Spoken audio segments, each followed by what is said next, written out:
I'm meant to be live. Something's wrong. Audio's going out. Nothing else is working though. That's not good. Let's try that, and maybe that. Aha! Well, put that on too. Well, that looks a little bit better. I think we're actually going out. Hello to Michael Newberry, Florian Sherman, and Alexic Dark. It's time to get a Woody. Did I say that? I didn't say that. Be interesting to see if Rail Driver works today, Michael. We shall soon know. If I have to restart, I have to restart. What was I going to do? I was going to do 506. I thought I'd run this because I got it in the sale recently, and it's kind of the other Glossop, so let's go. How are people this weekend? I hope you're well. Got a few people on by the looks.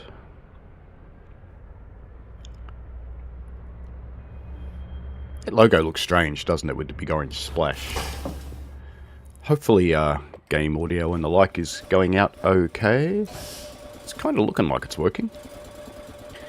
We are in a thing that reminds me remarkably of a Melbourne Harris Blue train. That's probably because we copied them. Very similar anyway. So this is the old Glossop. This is a train that is eventually going to Manchester Piccadilly. Now, I remember how to set this thing up. There's a few things to do.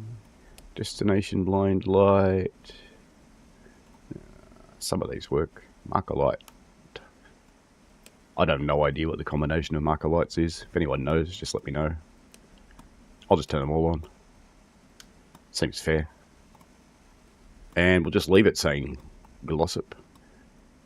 Now, is that signal for me or is that signal for the other track? I think that signal's for me. Hey, what's out there?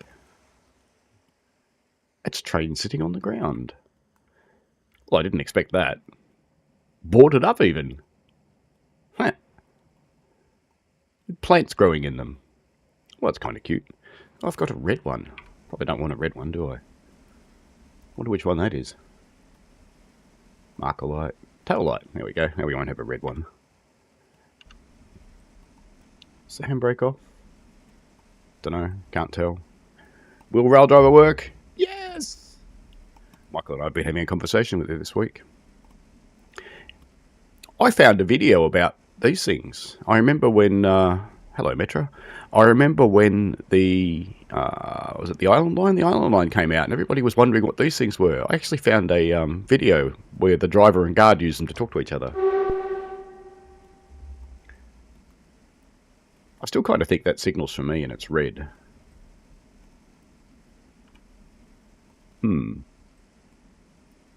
Let's have a look at our tracks. Where are we? We're down there. And we're facing that way. So we're going to go to Hadfield. But the points are set against us. And they're not points I can change. Well, this is weird. Did I pick a scenario that doesn't work? Maybe we meant to go the other way. Maybe the game started me at the wrong end of the train. Does that make sense? Because if we go that way, we're only going to go out through a portal, so we probably do actually want to go the other way, don't we? That kind of makes sense, doesn't it, that you want to go the other way? Let's go outside the train and see what this looks like. See if we can figure this out.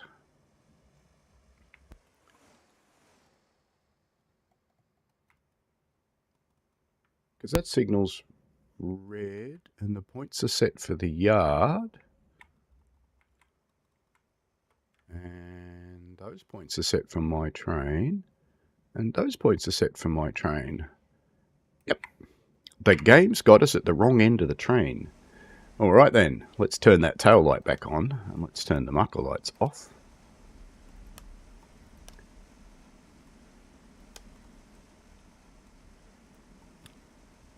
Into neutral here, and let's change ends.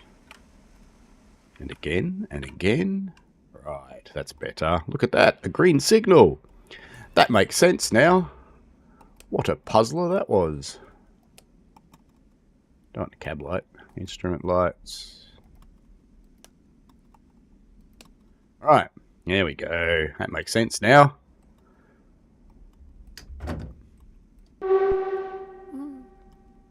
Let's go. Maybe. The keys are in. Don't have power. Oh no, I don't have power. Is it because my keys are in at the other end, maybe? Let's go back there. Let's take my keys out. Now let's go up the other end again. And put my keys in. Let's try that again.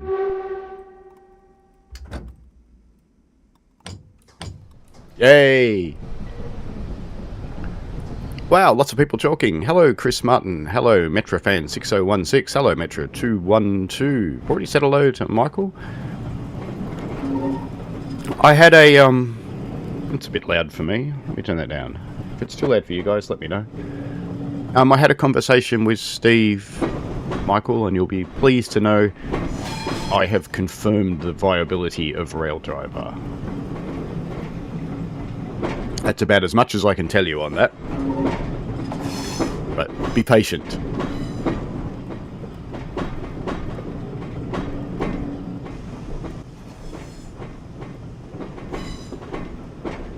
Still in the other end. Paul. Hello, Richard.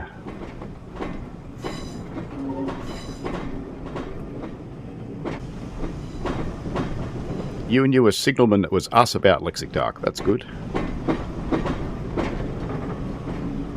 Metrofan6016 loves how realistic Train Sim World is. Well, we're playing Train Sim Classic today, which is a little bit less realistic, but it's not awful. And we're on Woodhead, the other Glossop. And right now we're heading for Manchester, coming out of the yards.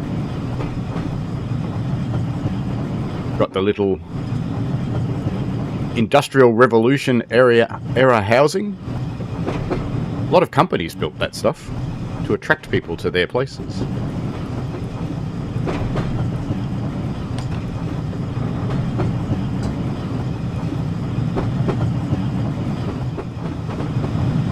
This is always a bit weird when you do this in CSC.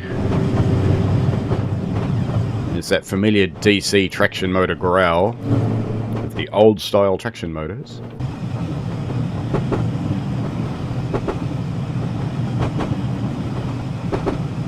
Oh, I got good news from Intel Warranty too. They have accepted that my processor is defective, having tested it, having had to send it all the way to Malaysia.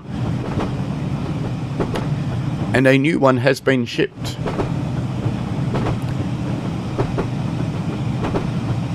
Hello, Mark B.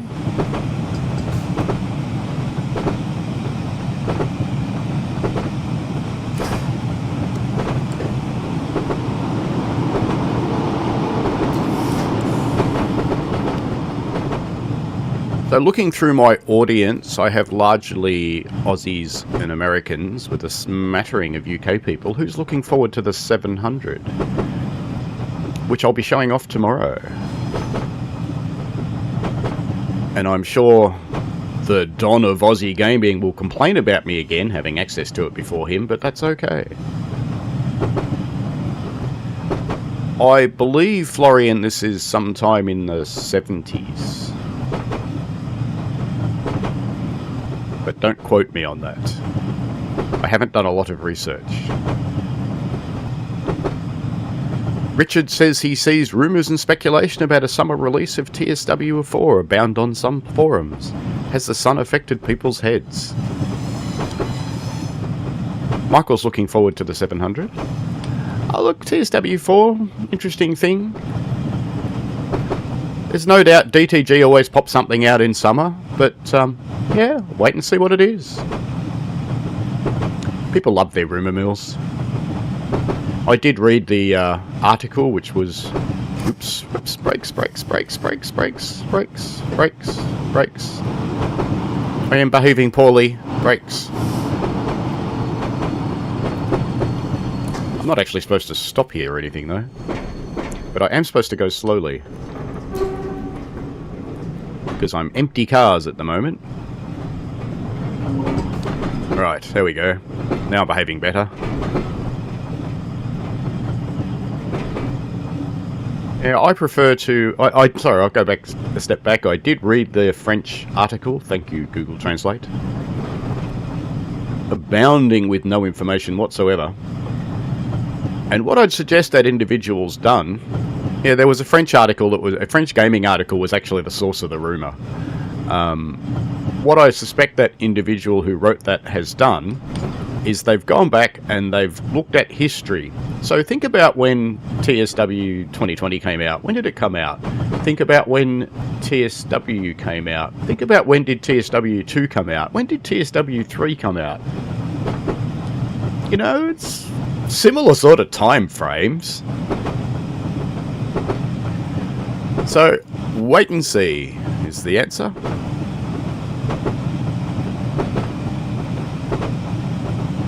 Wait and see. Metra would like to see a Metra in TSW4 if TSW4 exists.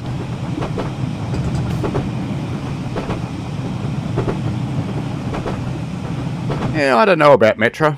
I know you'd like it, and I know your mate would like it. But, what did you describe the racetrack route as? I think you described it as boring. So we'll see. Interesting what people would buy. Who knows? What kind of routes would people want to see if there was such a beast? It's an interesting question. What kind of content would you like to see? The other Metra user here is your friend. That's excellent. We've got Metra. I've got Metra Squared. Are you like vampires? Do you double every week? Is there going to be 4 next week and 16 the week after? 64 the week after that?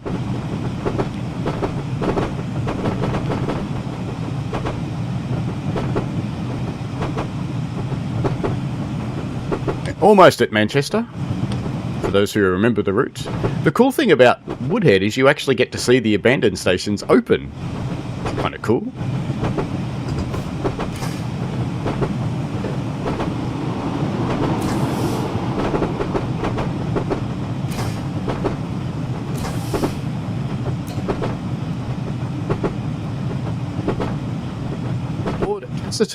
Love one of the proper New York City subway lines to someday be included in TSW. Ooh, yes.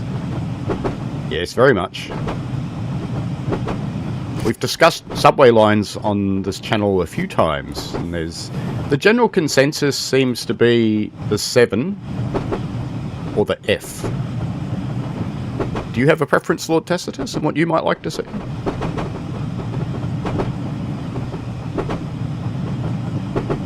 Hello, Ryan King. How are you?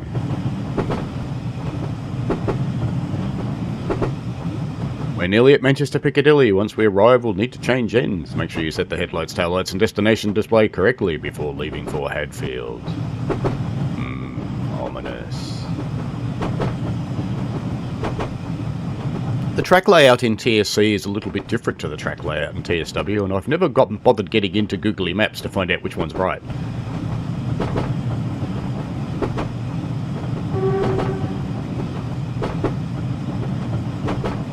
Richard Lawblister says he wouldn't mind some Entopidian action, possible some of the metro lines, Melbourne or Sydney. Neil TV8, hello, welcome. Great to have you here. Ryan King says he's good and asks how I am. I'm pretty good, despite the way my voice sounds. I am actually pretty good. Unusually for a Melbourne winter, I got to spend the most of the day outside yesterday. I was preparing a new kitchen bench in the garage to go into my other house because the other one is sad.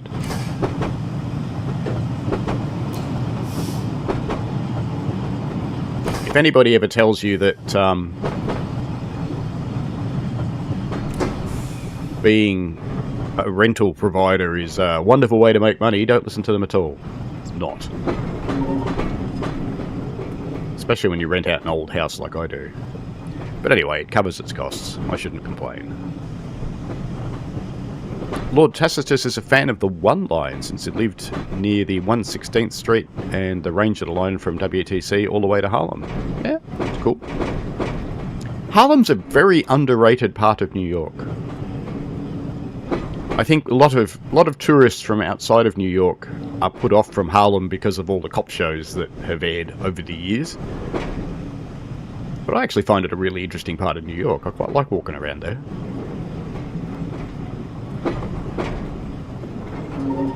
I have friends and family in New York, Lord Tacitus, I'm not sure if you've been on this stream before or not, but I do visit from time to time.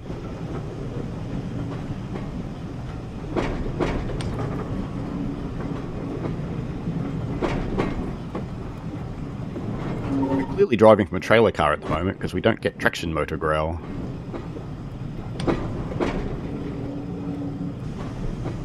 We seem to be going uphill because we're slowing down.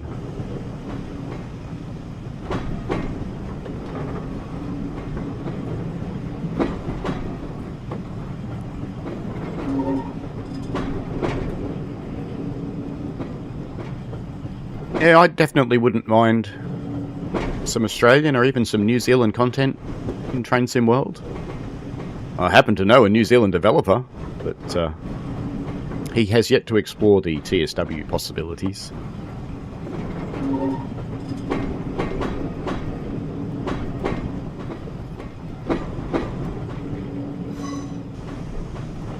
Hello, British Ace. Welcome. Ryan King says Fidel Castro stayed in Harlem when he went to address the UN in the 1960s.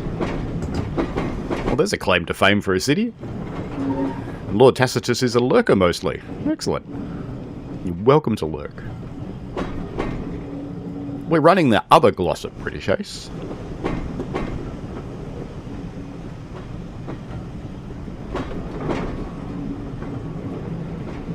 I have a faint suspicion I might have actually blown the circuit breaker on this train before. I was trying to remember how to reset it.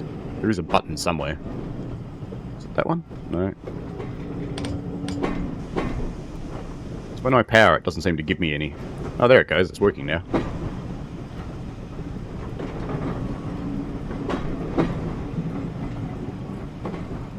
Neil TV8 and British Ace will also be streaming the 700 tomorrow, I'm sure. So you can take your pick of ambassadors and or flit around and enjoy the viewpoints from many. Nothing wrong with that.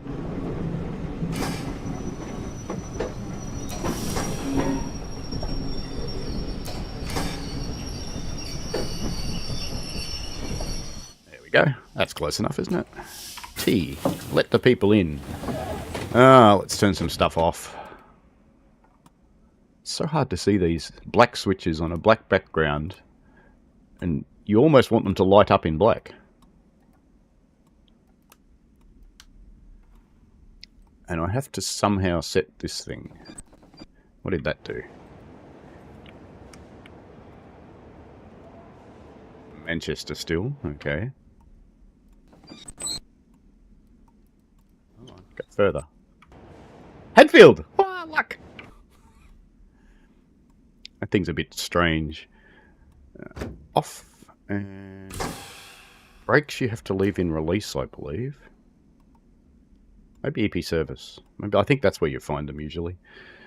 And keys. You take the keys out.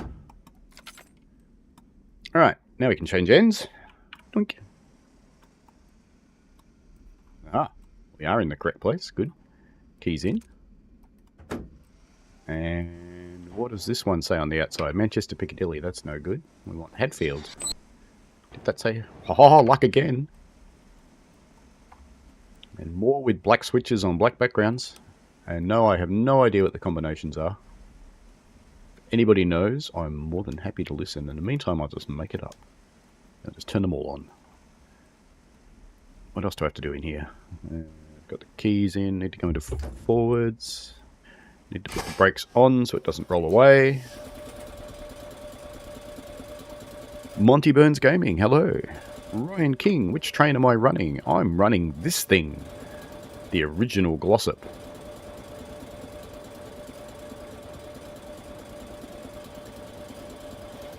As for exactly what class it is, I should have done my research, shouldn't I? Monty Burns Gaming says, funnily enough, he drove this route today, bought it in a Steam sale. So did I. I actually quite like it.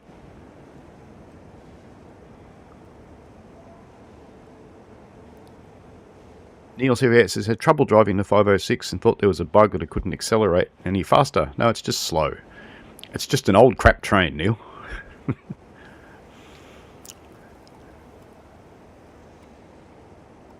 And Richard says these units were in service when he was younger, as were the Class 76s. 1500 volts DC. That was the end of the 1970s, early 1980s. 1500 DC is still what we run in Australia. It's the one thing we've got in common. All the railways that have overhead run 1500 DC, except the newest ones, which run 25,000 AC. Thanks, British Ace. 506. Is it time to go yet? It's almost time to go. Let's go outside. So you've got the same detail as you have in the other one. There's some structures missing, so there's different structures up here in the other one, because there's different things plumbed in. Oh, it's time to go. We better do that then.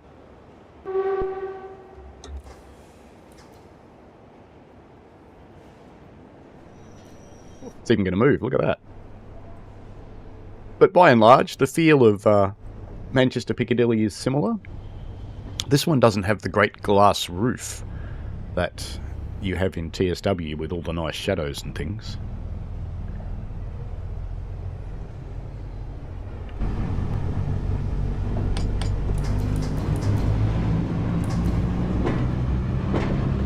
Proper old rust bucket, indeed.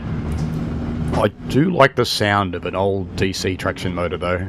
It's a nice deep growl. And I, of course, are going too fast as usual. But this is the kind of train I would have taken going to school. It had the blue trains. And the blue trains were awesome because the blue trains, later in their lives they got self-closing doors, but earlier on they didn't, and you could quite happily drive around with the doors open because there was no interlock. So in summertime, that was the air conditioning. It left the doors open. And later on, when they got self-closing doors, a lot of people used to bring a little rope and secure it to the stanchion so that they stayed open. And there was still no interlock, and the drivers didn't really care.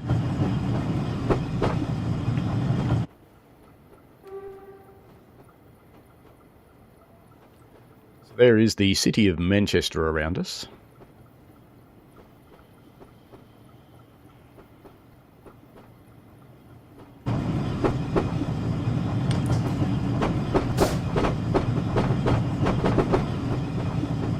Can't quite see which way the points are set, so I'll just keep my speed down for the moment. Looks like they are straight, so we can go a bit quicker.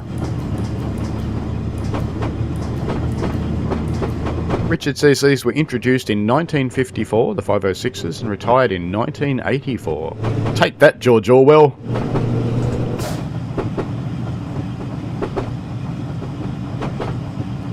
Monty Burns Gaming notices you don't have that flashing speeding thing. That is correct. I have turned off points in career scenarios, so it doesn't yell at me quite so much.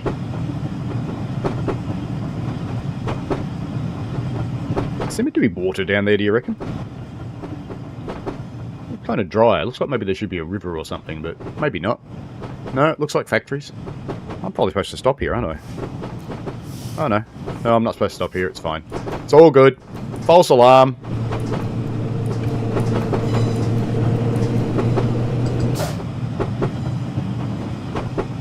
Complete false alarm. No problems. Monty Burns says, for such an old train, it's surprising it's got sliding doors. Most rolling stock of that era had slam doors. Ah, this is the future.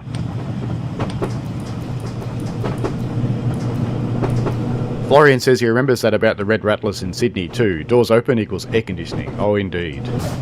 Sydney had dog boxes like Melbourne did. They were called that because they looked like dog trailers. Each compartment had its own doors on each side. Ryan's just finished looking at a map of all the rail in Manchester. Originally was looking at the Peak Forest destinations and ended up going over to Manchester, and there's a lot of rail in the city. Yes. Well, in this era, Peak Forest and this line were joined together. Not in the TSW era, though. Not stopping at this station either, by the looks of things.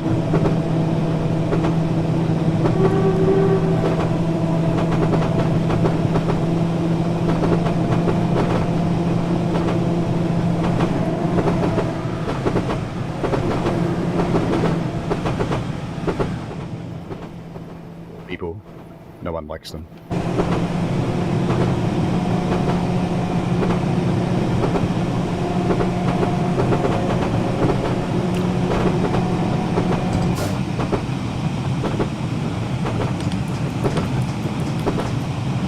Yep, no AWS, nothing screaming at you, that's right, indeed.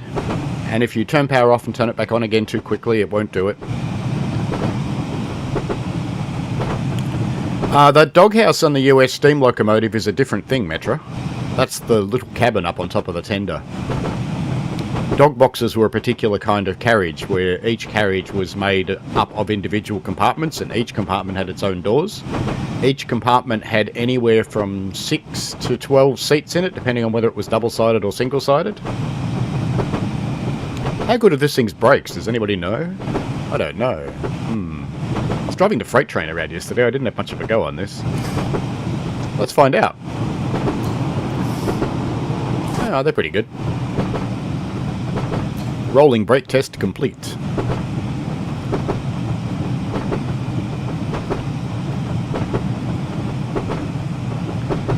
Green on the stick.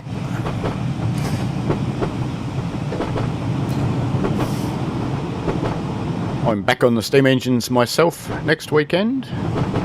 Nice Sunday run to Gembrook. I think it's a Sunday run to Gembrook anyway. I better check my roster and see. I'll do that while we're stopped in the station. Because if I'm doing a Sunday run to Gembrook, that means the stream will be on Saturday for me. Friday for you lot, for a lot of you anyway.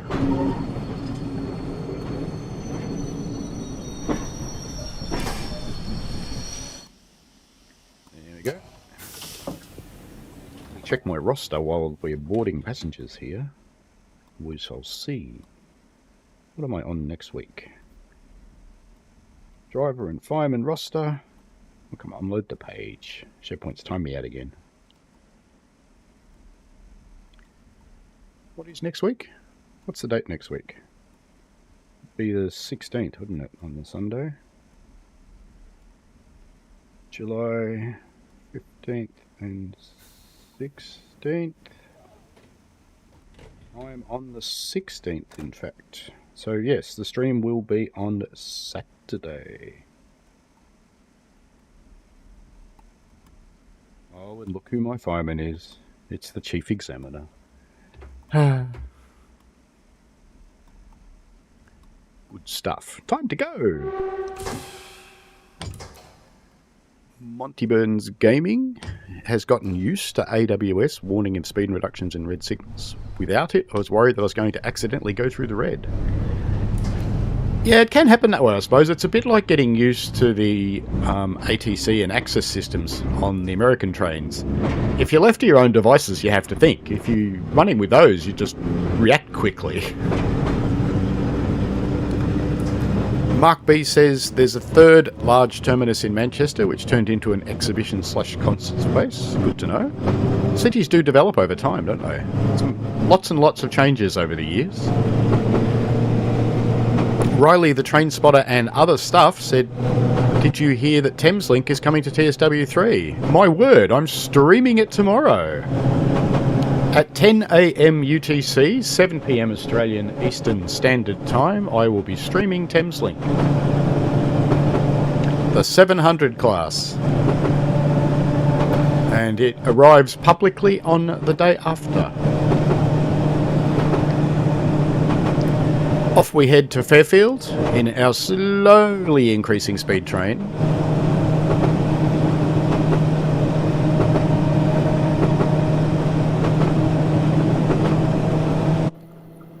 Richard says it's like on the old BR Southern Region suburban stock, separate individual compartments with doors on both sides of the compartment. Non-corridor stock they were called. Indeed, we called them similar.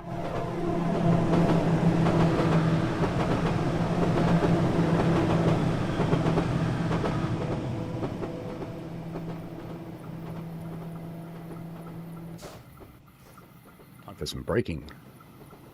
Maybe some more braking. Do you know we're inside the platform? Isn't that interesting? Maybe I should come out.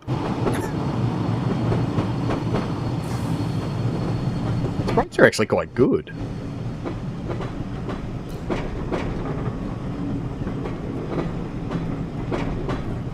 Riley, the train spotter, says that's realistic sounds. Oh dear. Hang on a tick. I'll be right back. Sorry.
I'm sorry. Fairfield station stop's finished by the looks, is it? Or did I not start? No, I didn't start. Right then. Where were we? Wife's been buying things from Amazon again. It's Prime Day here in Australia. That was a run. I had to run up there and then I had to come back because it needed a bloody password. Since when do parcels need passwords? Makes me wonder what if she's bought that's expensive enough it needs protection. Anyway, where did we get up to? Separate compartments, yes. Riley the train spy, that's what we got up to. Realistic sounds for the Thameslink. Yeah, to me it sounds like a car alarm going off. But I did watch some YouTube videos and it kind of sounds like the train. Hey look, even in this area there's closed platforms. Get you into parallel. You can start accelerating. Chocolate. What are our other ads? The car. That looks like a Cortina, doesn't it? The 1600. I love it that people thought a 1600 was a big engine. That man just walked out of the wall. This is clearly platform 9 3/4. No skateboarding. And this guy in his bowler hat standing here going, I'm sad. I can't have a skateboard. He'd look good on a skateboard, wouldn't he?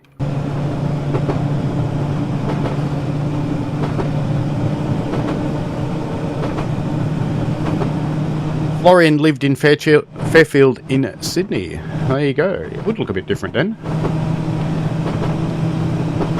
Monty Burns observes that the route looks quite different to the TSW3 version. It does. They're quite different errors. But you can certainly see similarities in it. Coming up to Guide Bridge. And like true transit professionals, we're still accelerating on the way to the station. Ryan asks if it's a dark web purchase. No, it's just bought from the world's richest man. Lexic Dark says, meanwhile, in real life, we kind of need Muzak. A bit of Girl from Ipanema. You know, I could probably do that, but I'd get a copyright strike. I could feed you some other music. But as it is, you just have to sit there and talk to the chair. Monty asks, are you running a graphics enhancer? Yes, I run RWE. The only time I don't run RWE is when I'm doing a reveal of a new route or something like that in TSC. And then I run vanilla so that you see what you'll get. RWE's pretty good. RWE Pro's crap. And RWE 2's even worse.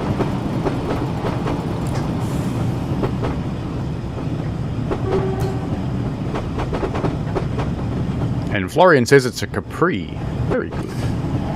I should probably stop here, shouldn't I? There's our little S for stop.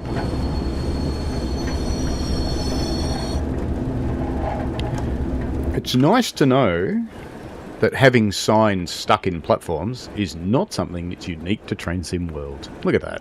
It's buried in the platform. I actually understand how that comes about these days, because I understand a little bit about how the games are developed. They place the track first, and then they place the signals, and these signs would be considered to be signals, and then they put in all the other assets, but they're all put in by different teams who can't necessarily see each other's work until it all comes together. Because they blend it all. It's like this. This is a little close, really. And one group's put in a curved wall, and the other group's put in a normal wall. So I think we might hop outside the train, because I want to see if that clips. I just kind of think it will. Let's sit here. You gonna move, train? You are going to move. Good. Is it going to clip the brickwork? It's going to clip my head. It doesn't quite clip the brickwork, does it? Not quite. It just misses it.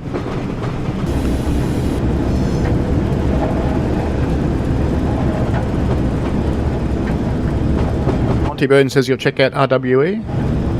Yeah, RWE itself's quite good. It's not very expensive either. It's only, I can't remember its current pricing, but it was about €6 when I bought it, so it wasn't very much. I think the best feature of it is it's got a much better anti-aliasing than TSC itself. Hello, NJTE. Hola to you as well. Or should I say, hola!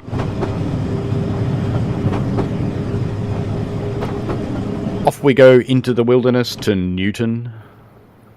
Newton's a little while away. Ryan says, like driving through the wall, leaving New York Penn. Yes, very much. I was always a bit sad about that clipping, because... the computer struggled with that. I was always a bit sad about that clipping, because I raised it really early on, but unfortunately it never made the final cut. As it were. Really doesn't like grades, this train. It's very slow accelerator going up hills, as Neil observed before. We've got a veritable fleet of double-decker buses up there and trucks.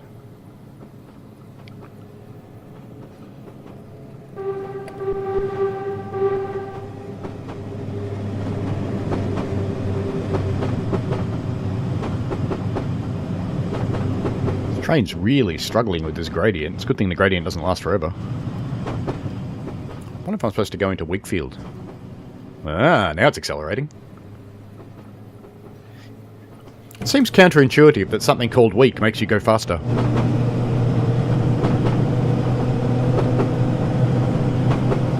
And Florian observes so much more track compared to modern Glossop. Yes. There is a lot. At this rate, we might even get to the speed limit.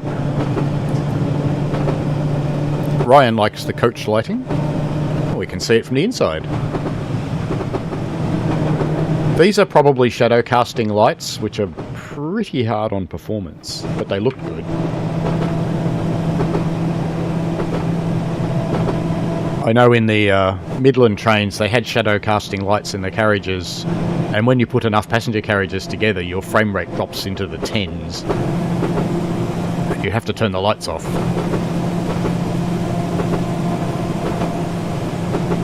Lord Tacitus says, if you've ever seen where the clip happens in real life at Penn, the train barely avoids the wall in the way the track is laid out. Yeah, it's pretty close in real life, isn't it? It is a tight fit. But that's what happens when you're trying to build trains that run underneath buildings. There's always going to be compromises. That's why there's 90-degree corners in the New York subway. That's why the subway cars are so short. They're tiny things compared to most trains.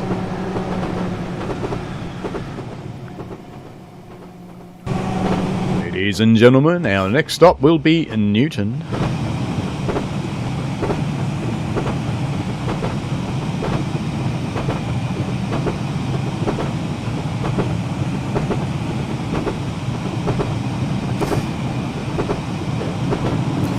Monty Burns wants to take this into the East Coast Main Line. Well, you could, I suppose. You could just build your own scenario and do whatever you want.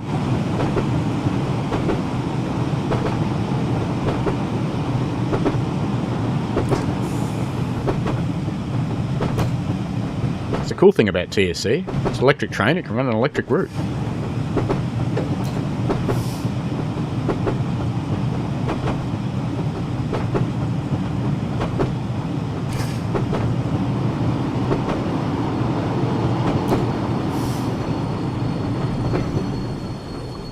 Newton.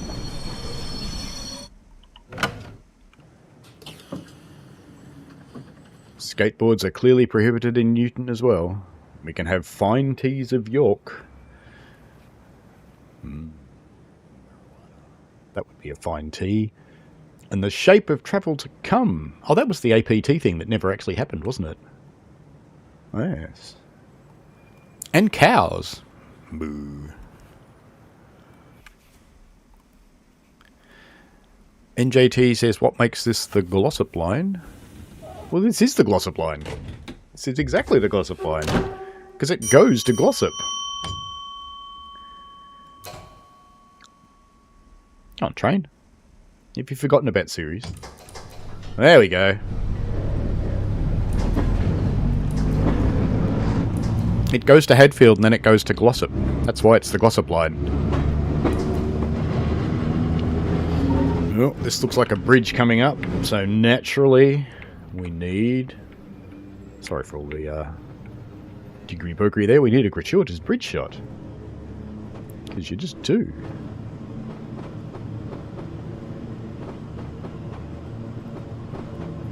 That'll do.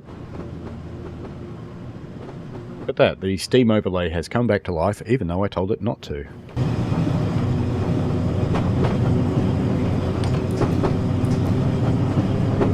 We go. Monty Burns says, yes, the APT was a failure, so they built the HST instead, some of which are still in service now. But about to go, I believe. I believe the HSTs are almost dead.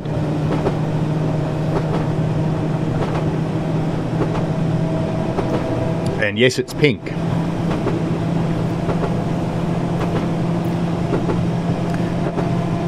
Weak field is a weak field on the motor, which doesn't necessarily mean less power, it's just different field windings.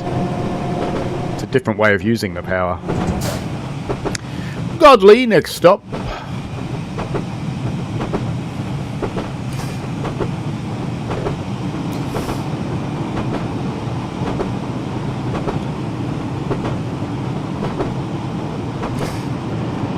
Almost reached the time of year where I'll start getting handwritten letters about being next to Satan and full of ungodliness. Why? Because we do Halloween decorations. And there's a lady that lives near me that just loves writing us letters about how we're condemning ourselves forever. And I have to admit, every time we get one of these letters, we just put out more stuff. Alrighty, godly it is. Bye bye, godly folk. Have fun. Enjoy yourselves. I can't set a DRA for the next signal because I haven't got one.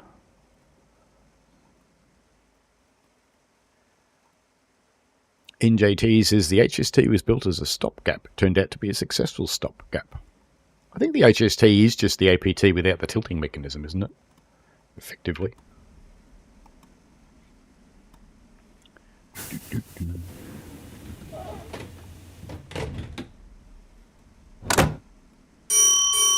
Ding ding goes the guard, but I have a red signal. I can't go anywhere. Guard should not go ding ding. Guard should look at signal.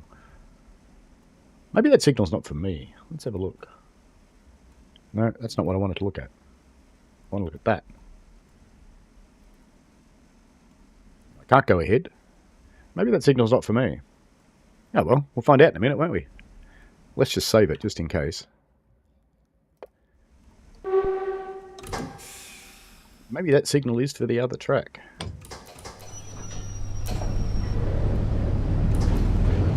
Wait for it. Wait for it. Wait for it. It's not for us. Aha. It's a strangely placed signal, though. It should have been more to the right, I think. Monty Burns says they look quite different. Did they use the same engines, though? Or are they different engine? HSCs are still running within Scotland on Scottish Express service routes. Yeah, Megasim has been on the Ambassador channel regaling us of all of his HST trips.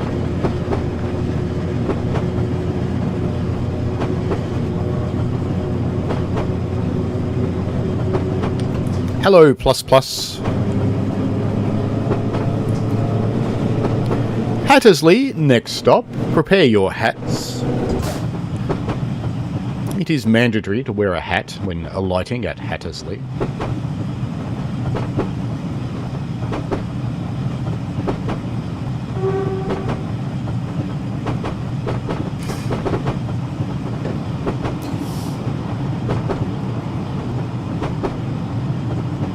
Indeed, Lexic Dark.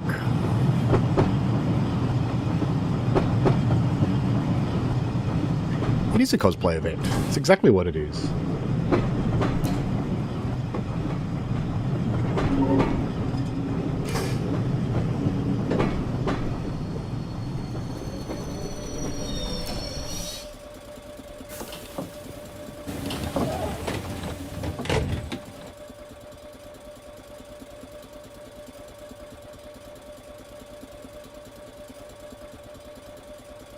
The guards compartment door's open too. I didn't actually know that. And wait for the dinger from the guard.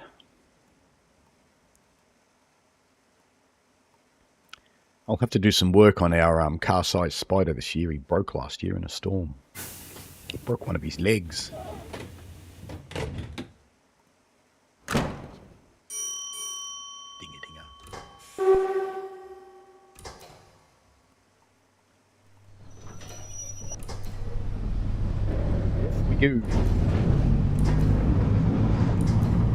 To Hadfield and beyond.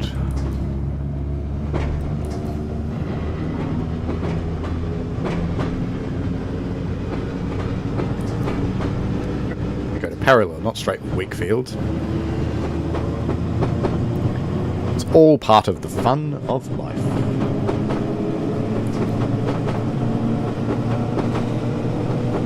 Don't forget, if you like trains that sound like car alarms, the 700 will be releasing on Tuesday for Train Sim World, and I will be streaming it tomorrow on Monday. 10 AM UTC, 7 PM Australian Eastern Standard Time.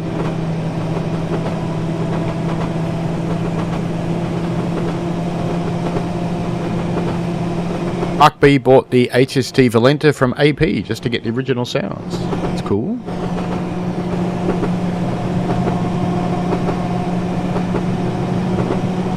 Next stop, Broadbottom. Still a funny station name.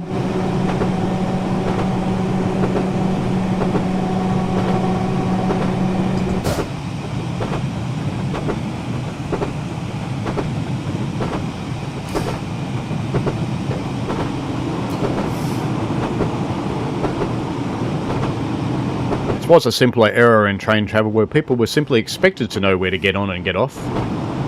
No helpful announcements.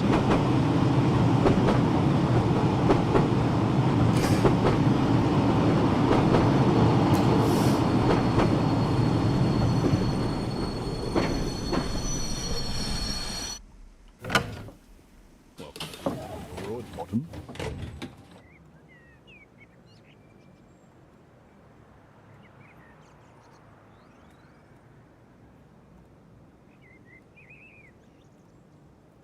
Lots of little birdies in Broadbottom.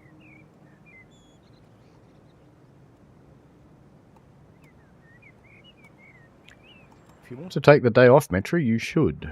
Don't burn out your rail fanning. You'll get bored of it. We're heading into Mottram Yard to drop off the rear unit. This will form the 2877 to Hadfield Direct. Nifty, as they say. Can I have some amps, please, train? There we go. Ryan King combines Broadbottom and Flowery Field to have Flowery Bottom. It does sound a bit Monty Python. It sounds like an ad for one of those things, like those oils that you put on top of the toilet water.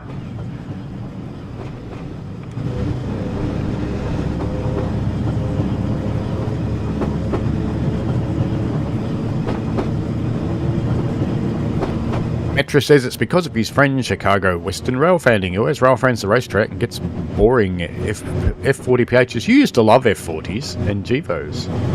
You're just sad because they've started battery converting some F40s.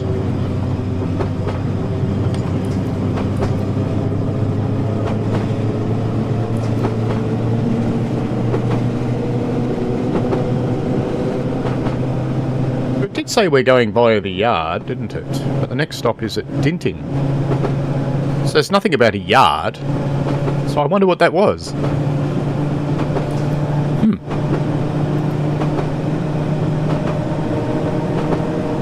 Weirdness.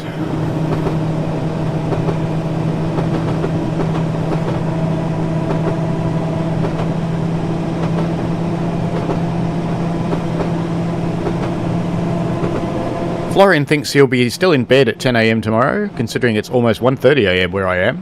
Well, that is possible. Monty Burns Gaming says the AP HST enhancement trains sound awesome. It's good. I don't have a lot of AP stuff, a little bit. Richard says he already knows that the sound of the 700's DC motors will probably drive him mad. Nonetheless, he doesn't work it as a deal breaker. Drive it with the windows shut in the cab, and it's quite fine. It's not nearly as bad as you would think. So isn't that the yard on the right that it said I was going to go through, but I'm clearly not. Oh well. There's one of the freight trains over there. We'll be driving one of those shortly.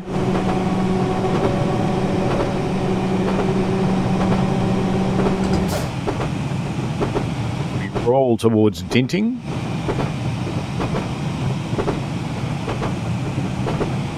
NJT rode the Arnie today. Accepting the trilogy of videos come out soon, plus a bonus episode. Well, there you go. Bit of self-promotion from NJT, who also says battery power sucks and electrification is better. Aren't they the same?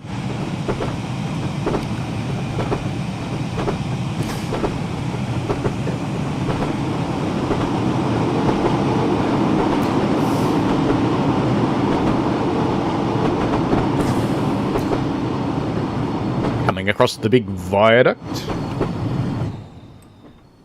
It's quite a big bridge. And unlike the... Did I just stop? I did just stop. Silly boy. Unlike the TSW version, you can get a long way from the bridge for a shot. There's our train, slowly crawling in from the side there.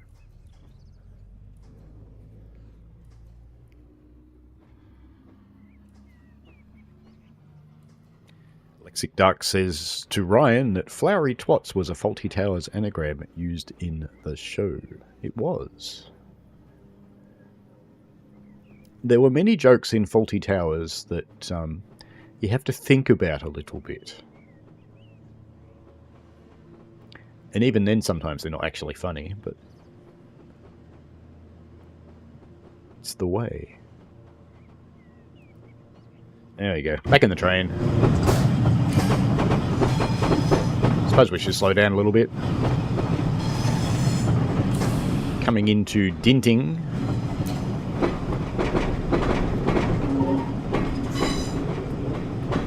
So we head round to Glossop and then we'll go back to Hadfield.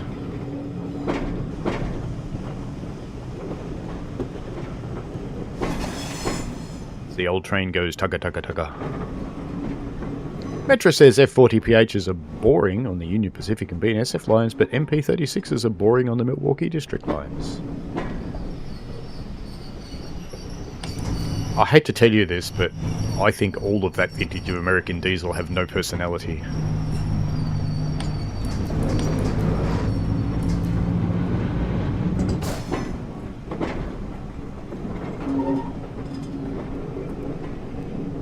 They need personality. F7s had personality. GP38 has personality. GP40 has personality.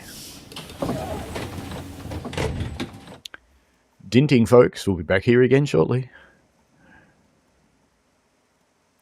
Monty prefers the sound of motors in old trains. Yeah, the old DC traction motors are kind of cool. It's a good sound. One of our newest ones, the Siemens kind of sound like the car alarm trains, but the other one, I can't remember what the manufacturer is actually. Bombardier, I think. They actually sound quite like the old motors.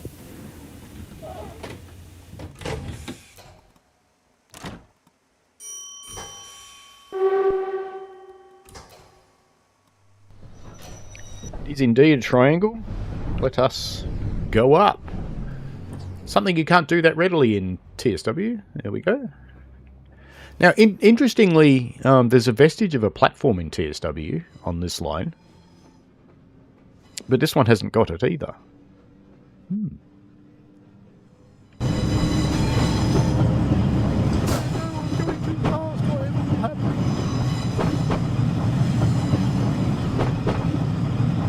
Ryan King says, just drive some steam trains with headphones on first and you won't notice the sound of the 700. Well, you could just get into a real steam train, because, yeah, they're kind of loud. Kind of loud.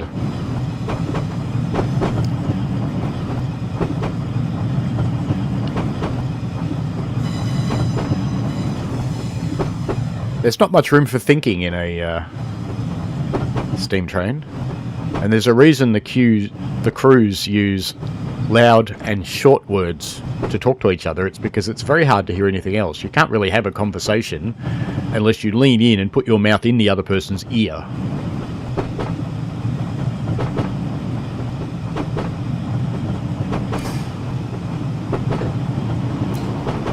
See my cursor up there. It's a bit boring. Didn't realise I had capture cursor turned on. You've been looking at my little mouse pointer all this time.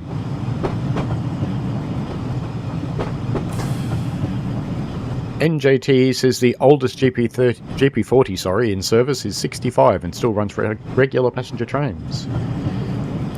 We've still got our local equivalents of F7s in service. Except here they're double-ended. There's not many of them now, but there's still a few. And we have all sorts of weird and wonderful old trains running on the various private leasing operators.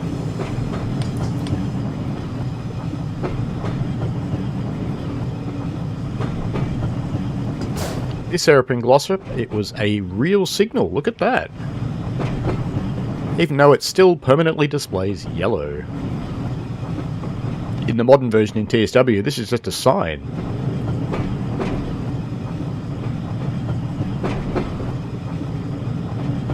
That's because at some point, some accountant went, why have we got a signal here?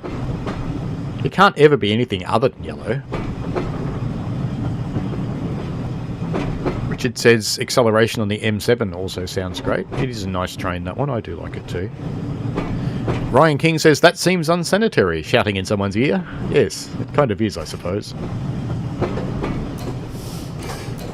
Brad asks, do you wear ear protection when firing? Depends on the locomotive. In the Garrett I do. In the NAs I don't. The Garrett has a lot of very loud, high-pitched sounds that wake up my tinnitus. But in the NAs it's more low pitches and they don't bother me.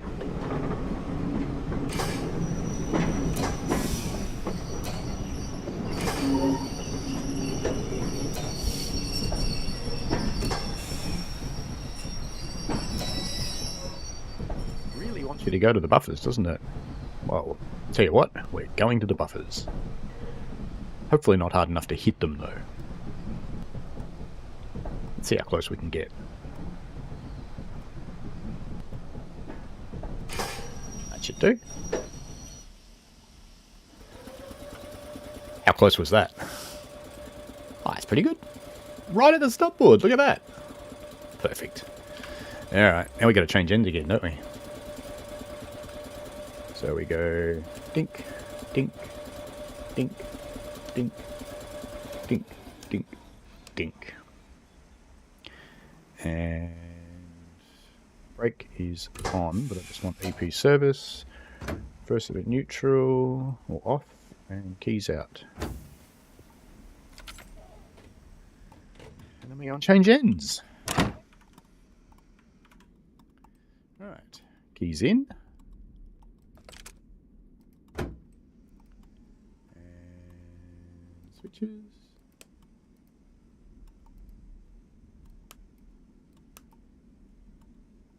Alright.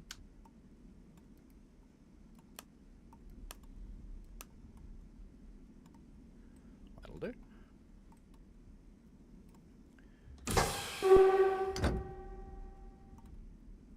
And away we go. Apparently. Assuming our doors aren't open. And away we go. But we don't. Do we? Yes, we do. Just took a little while to figure it out.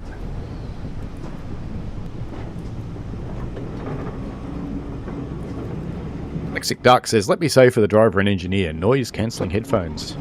You can't really do noise cancelling headphones because you actually have to be able to hear each other. And you also have to be able to listen to the sounds the train's making because you get as many cues from sounds as you do visually.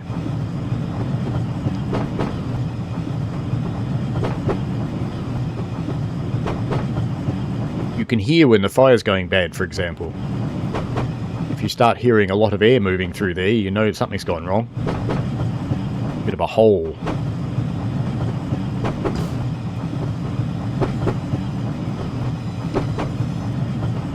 Up we go around to our final destination for this one, which is Hadfield, I think.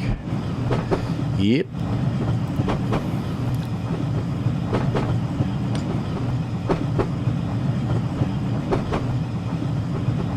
Go and jump into a freight train. That is correct. Trains do not have a speedometer. This is very correct. Do you know how drivers used to tell how fast they were going? I tell you, they just knew, but they also counted the stanchions and quarter mile posts.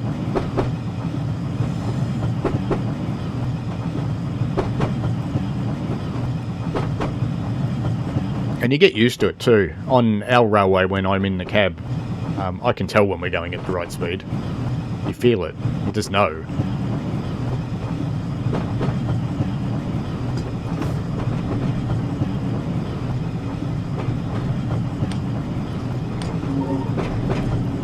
Hello, Violet. How are you? They are indeed rudimentary controls.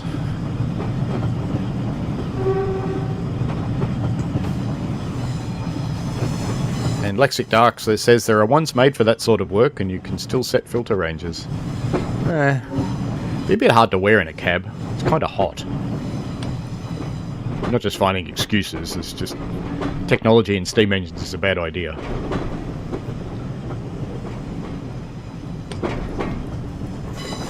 What you can get is earplugs that allow speech, which is what I wear when I'm on the Garrett. Railway even supplies them. Isn't that nice of them? Probably because they have to under occupational health and safety laws. If they had a choice, they wouldn't do it. Metra says it's weird how they calculated speeds back then. Yes, no. It's a bit like driving along in the dark. Once you know the route, you don't actually need to be able to see. Because you just sort of know where you are.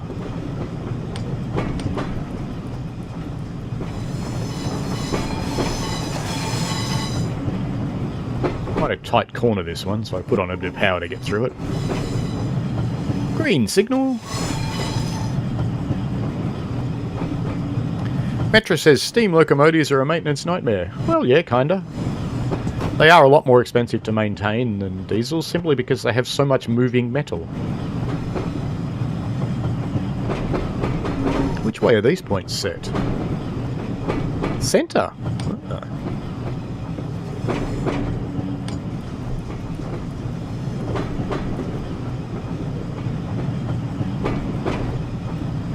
Measuring boat speed, Mr. Lexic Dark. It is an interesting speed recording mechanism.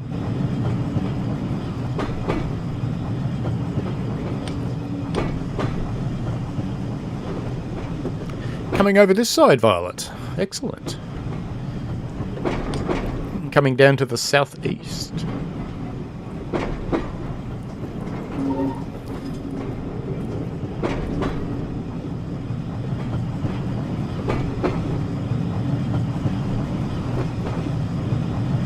Coming to get a bit of seaside air.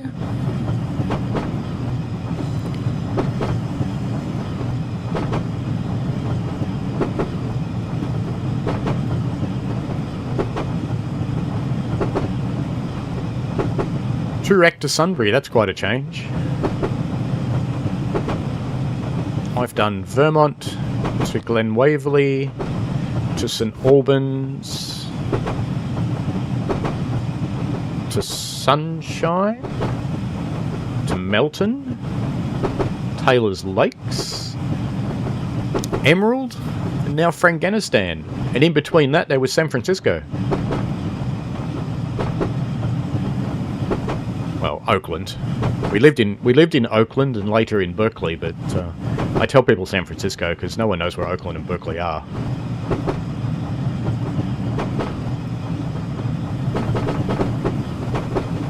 Welcome to Hadfield, which in this era is a through platform.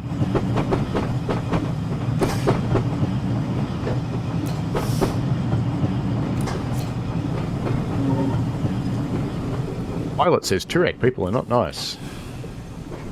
I tend to agree with you, but there's less and less people in Toorak because there's lots of foreign investors buying houses in Toorak purely for the land value and just letting them go to waste with no one in them. Violet says it'll be a bit to adjust, but looking forwards to it. It was a good move. Brad's on the currently closed Frankston line. It's only closed at your end, Brad. It's not closed at my end. My end's still running. There's buses from Mordialloc, I think, at the moment. And I think this is the end of this scenario.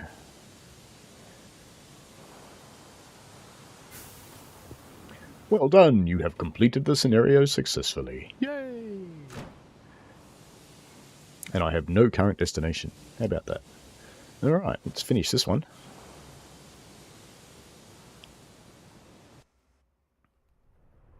Florian's getting off at Hadfield and going to bed. Very good. Back to Korea. And what were we going to run? I had a look at one. 6M28. That one. Only because it was said it was hard.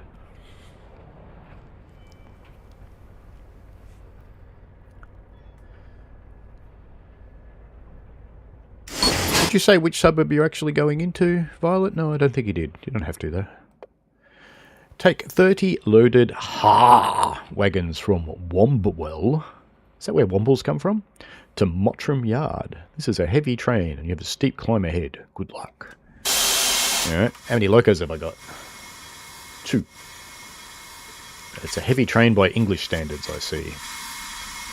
Alright, what do I have to turn on here? I have to do that. There's lots of other stuff I have to do in here, I think. What's this one? Rheostatic brakes. No, weight transfer switch. That's an interesting concept. Control key. I shouldn't have to do that in this game.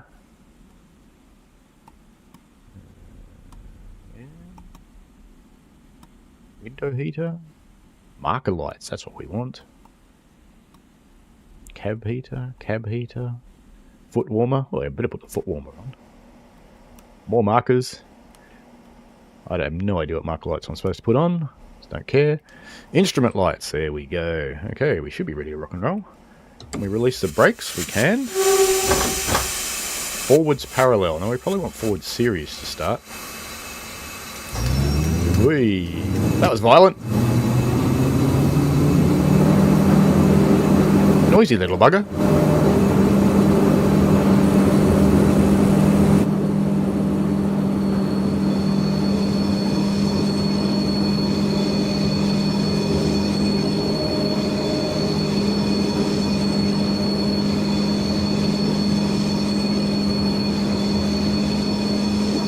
worries, Florian. Enjoy your night. Hope you sleep well. Metra asks, have I seen brakes burning on passenger trains? Well, no, because they used to be asbestos and now they're metal. And the most recent ones are composites, so they tend not to burn. Oakley just by Chatty. That's an alright area. Buying a new car in a few weeks as well. Life will be interesting. Interesting indeed. Cars can be a little difficult to actually get at the moment, so choose wisely.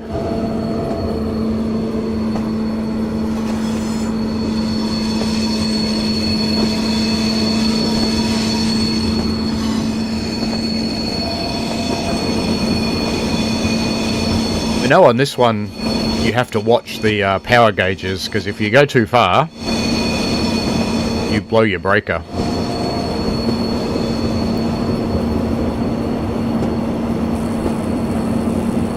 Stay in series for the moment because the train's a bit stronger in series.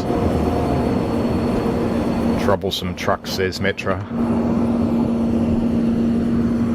We got one on the back as well. Look at that, we've got two at each end. Fancy.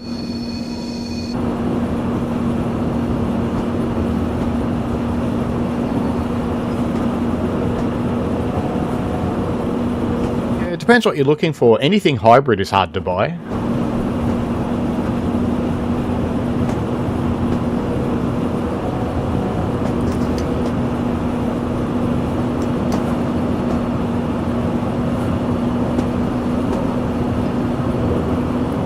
Is buying a Kia Picanto GT Auto.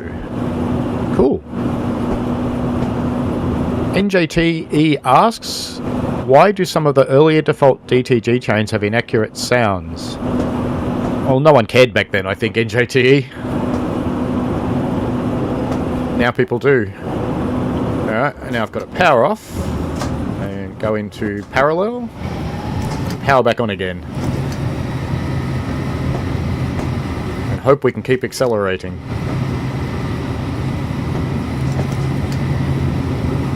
Oh, look at that. We've gone from power to what the fuck one.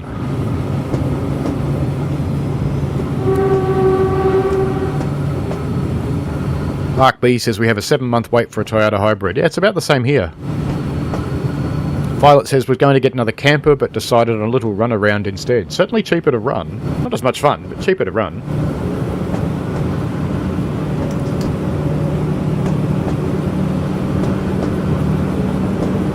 Giving it all the beans now, although we haven't. I think we've got one more setting on the reverser. Oh, maybe not.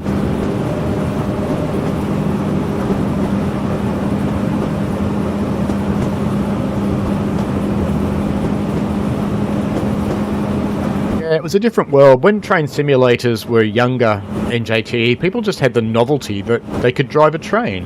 When you look at the earliest ones, could barely drive the train, and they still excited people. Look at MSTS, it looks horrible, but people loved it. I did. I thought it was really cool.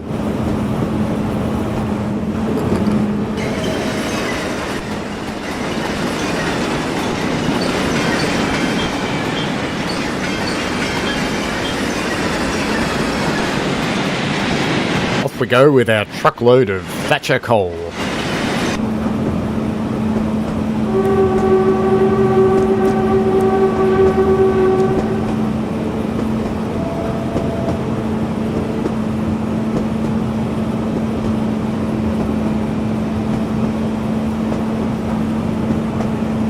Violet says, yes, and lots of V-line trips for a while. To be honest, when going into another town, I kind of prefer V-line to driving, but I often get stuck driving.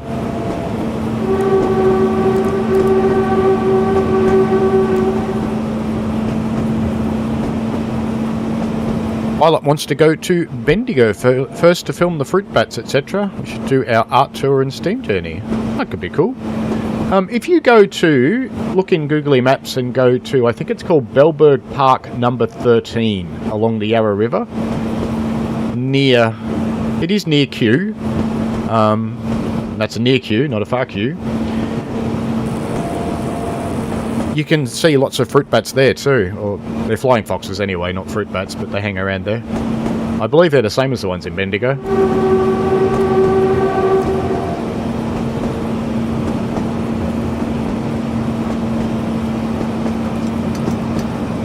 One thing you notice about the Bendigo ones is the smell.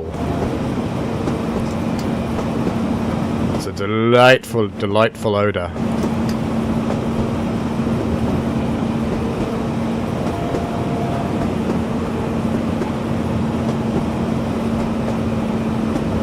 Go Wakefield 1, because Wakefield 2 we're slowing down. Maybe it's just the gradient. Oh well, we'll just keep going. Monty Burns Gaming says some of the newer DTG trains still have poor sounds. Yeah, they're getting better at it. They've got proper sound engineers now. They do have some limitations in Unreal that a moving object can only have 16 channels of sound. So you imagine trying to squeeze the tens of thousands of different sounds that trains make into 16 channels, so feel for them a bit. It is actually quite a hard thing to do. TSC has no such limitations. You just play as many WAV files as you want. Until you run out of memory and it goes crash.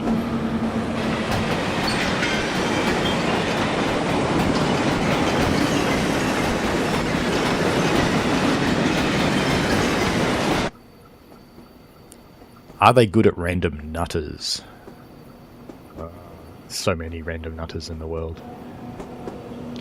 I don't think I've seen as many random nutters as I saw on the New York subway, though. They kind of specialises in random nutters.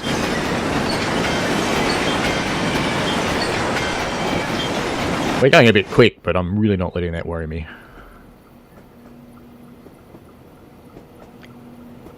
NJT says, are you allowed to use enhancement packs? Yes. No reason why not. Particularly on older stuff. When I do use an enhancement pack, I mean, it's like this one's one that I've bought, just like you do. So I can do whatever I want with this. With older content, do anything. But even with the newer stuff, if I mod it in any way, as long as I tell people, it's fine. Short leader line steepens to 1 in 40. Use the clear call system. Check manual to control how much assistance require from the 2 banking locos.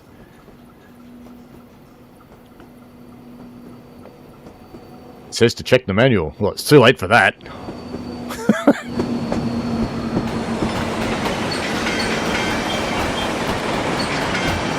We'll just have to try and figure it out, won't we? In the meanwhile, we're just going to keep going full power.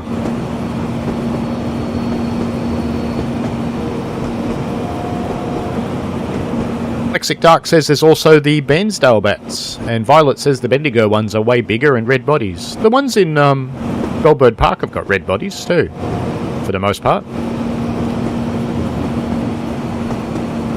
There are many bats. Victoria is a country of bats. And you haven't been to Bairnsdale for 7 years. Wait, transfer switch.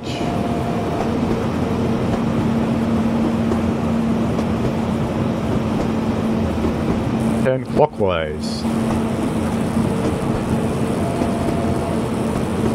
More power.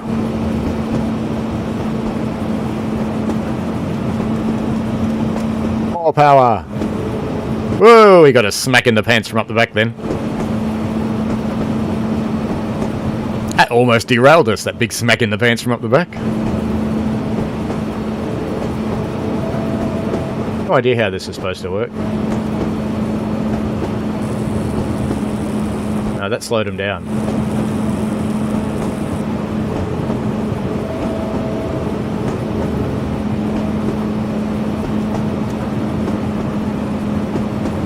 Anybody know what this switch is supposed to do? No, it just keeps spinning it. Whee! That doesn't blow up the game, nothing will. Ah, we'll make it. We're going faster than this guy.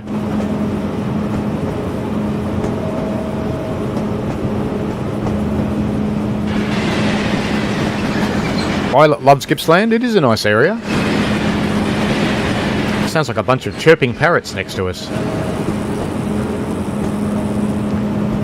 NJT says, how come DTG sucks at sounds, but one guy can make an enhancement pack with better textures and sounds? Because that one guy isn't thinking about all of the different platforms that those sounds have to be supported on. So they're only making them for PC. Whereas DTG have to make a common experience across all the different console platforms as well. They build for, is it 9? 10? I think it's 10 different platforms now. So that's why. Monty Burns bought Train Sim World 3 on sale today. That's cool.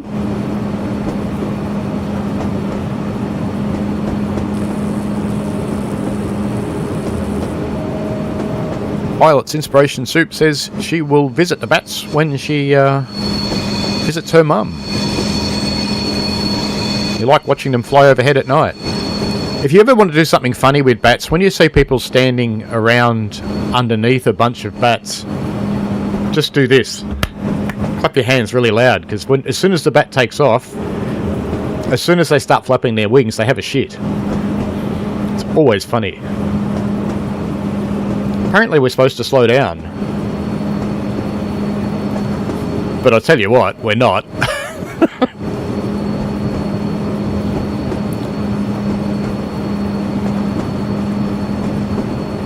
Thank you, Richard. Yes. Why would you read the manual? I read the manual for the 700 when I made my tutorial videos, because I wanted to teach people the right way, not my way.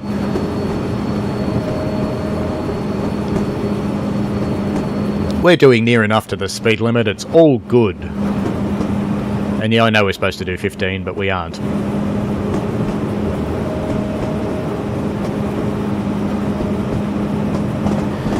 Except we're going to be leaving some carriages here, so I suppose we'll have to slow down soon.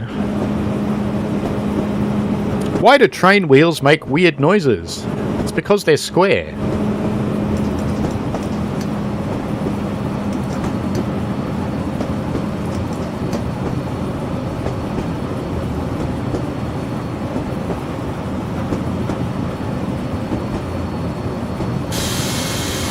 Supposed to stop here, aren't we? Emergency brake. Well, at least we're set for the main line.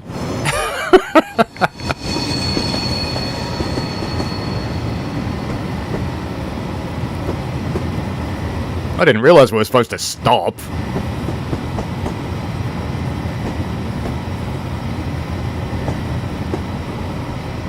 What's the next task? How many cars are we supposed to let go of? Drop off the banking locos. Okay. Well, they're still in the siding. No problem. No problem at all.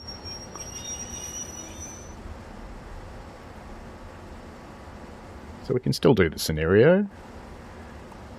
So that'll be my locos, won't it? Or is that my locos? So that's 028. What's the next one? 09.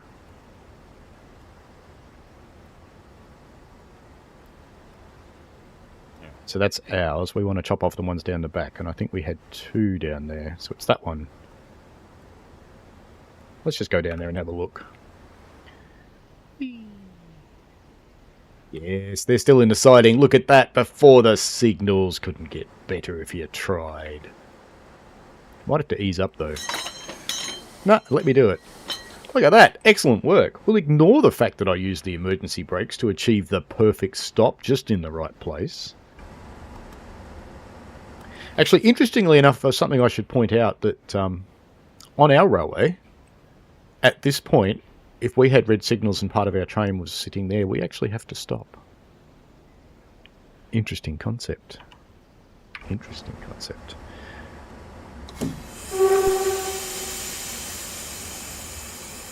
Pushing them backwards now. Off we go. Catching up with stuff. Yes, it's the Aussie way, very much. The Great Western Way or the wrong way? Well, there is always the interesting statement. There's the right way, the wrong way, and the railway. The person I know wrote a book with that title, but it's a very old saying. Monty Burns Gaming says to Metra it's the wheels scraping against the track when going around corners. It is indeed flange squeal. More power.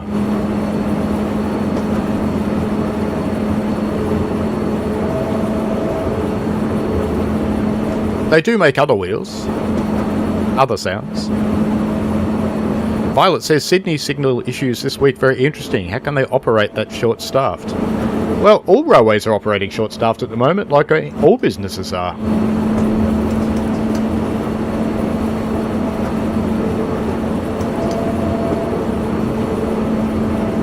I know ours is struggling for staff.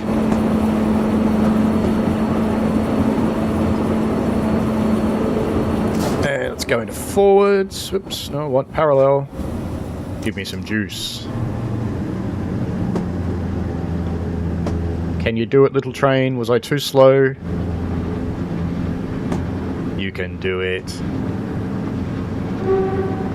You can do it.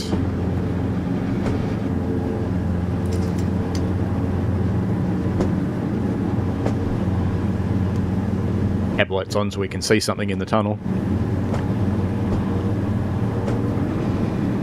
Metra asks, why does the signal change to red when the locomotives go under them? It's because it's registering that the next block is occupied. These are not permissive signals, they're absolute block signals. What you find in most of the American railways is absolute permissive signals, because they use automatic train control. It is a narrow tunnel, Monty Burns Gaming.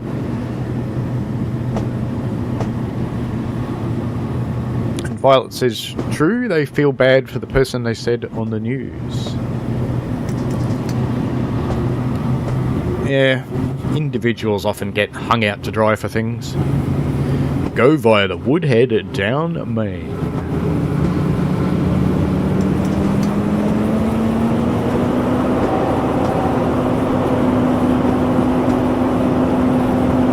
An unfortunate naming convention, Woodhead. Just a bit. What if this is for windscreen wipers? I have to know. It is. So they're air-controlled windscreen wipers. That's cool.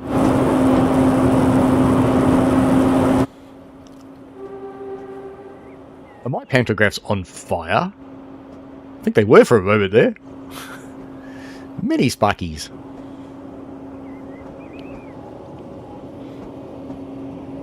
The signalling varies across the various networks, Metra.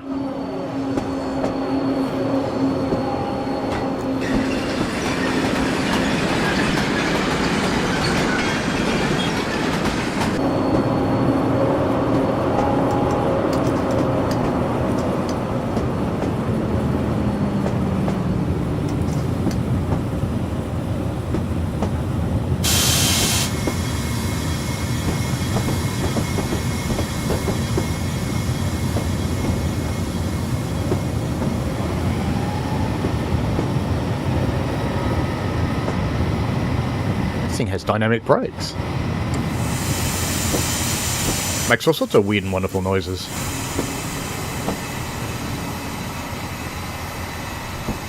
Did I brake for too long? I think I did. Are we actually going to stop though? That's the question. Or are we going to keep rolling? No. Back into series.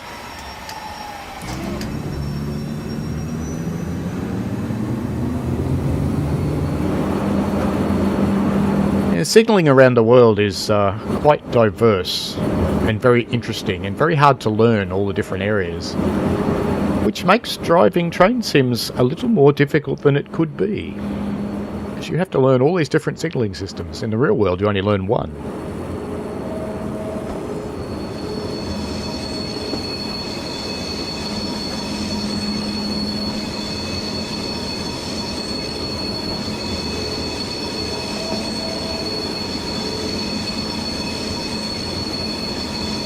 This is flange squeal. What they sound like, Metra, is great big DC motors, 1500 volts.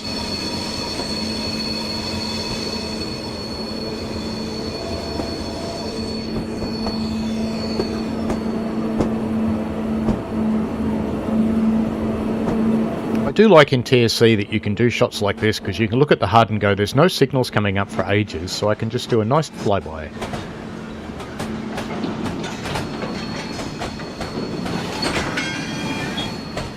Monty likes the British signalling system best because it's nice and simple. Maybe now. It didn't used to be. Now it has been simplified quite a lot. But the semaphore signalling that used to operate in Britain got quite complex in a lot of places.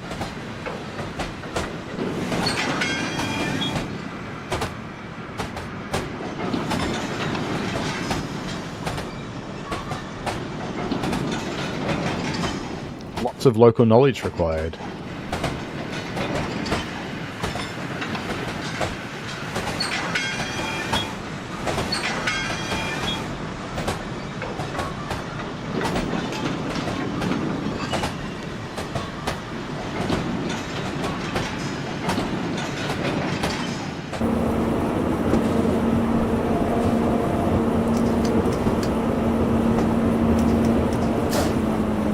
Uh-oh. I blew the breaker.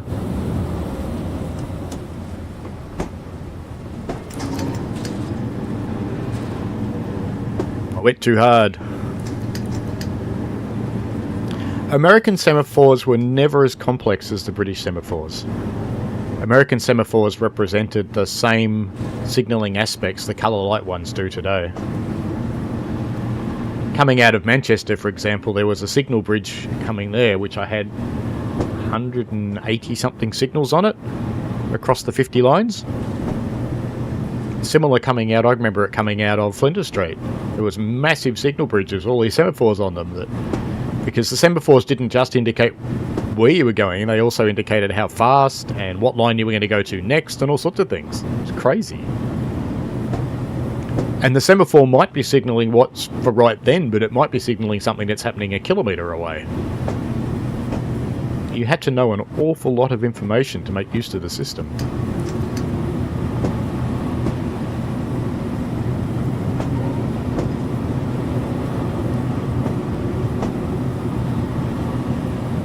Violet needs toast and coffee. I had a bagel and coffee this morning. It was quite nice.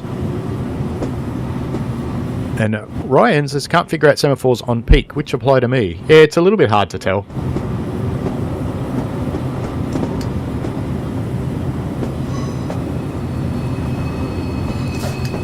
Go back into parallel now.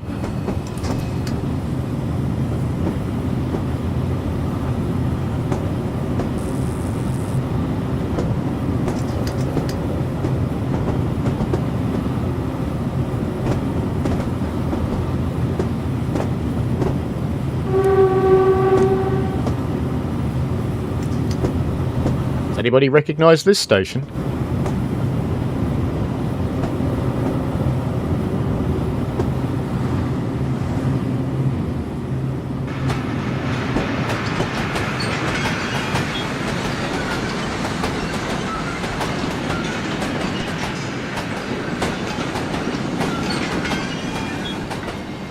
Sure, you're all going to be very juvenile now.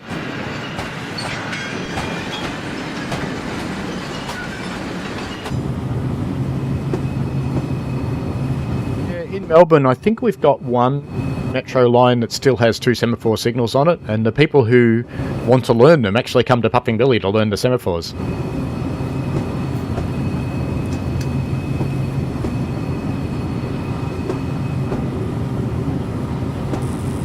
Yes, there's 2 English station names that cause problems in corporate documents that have rude word checkers. Penistone and Scunthorpe.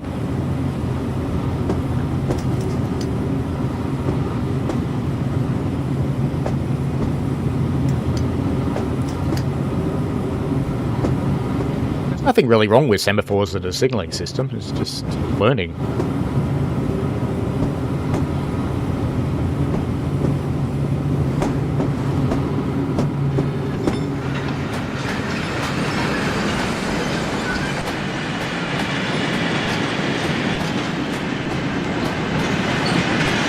Pick up the front and check what this signal is actually, shouldn't I? Green. All good. We can keep watching our train.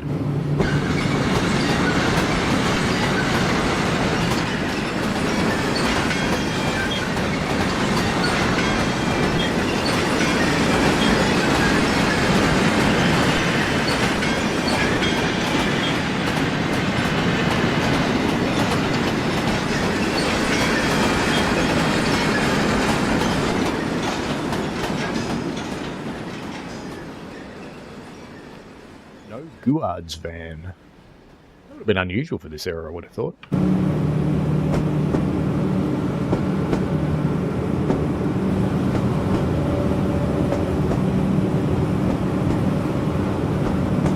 Gradually accelerate towards line speed.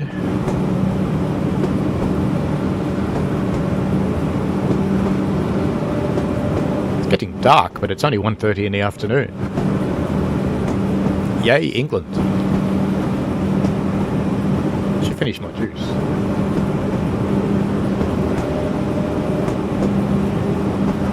Red dragon fruit, if you're wondering.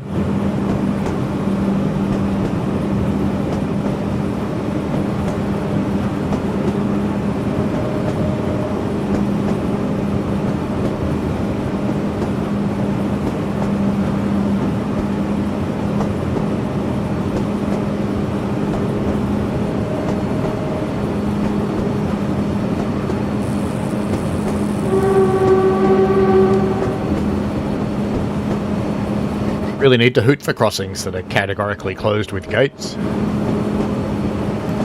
Because the people already know you're coming because the signalman shut the gates.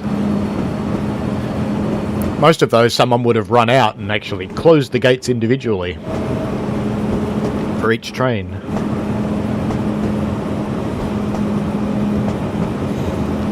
Where are we on the route? All the way down there. Coming quite a long way. That is one thing I like about TSC over TSW. You can actually do a really good long run on some of them.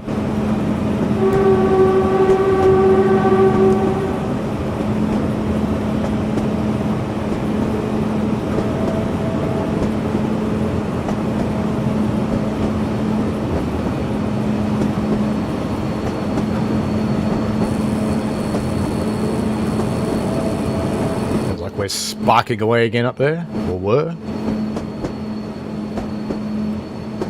Do touch.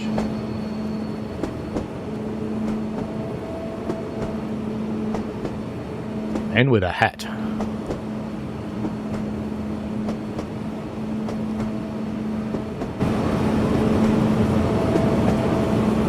Another green signal, yay.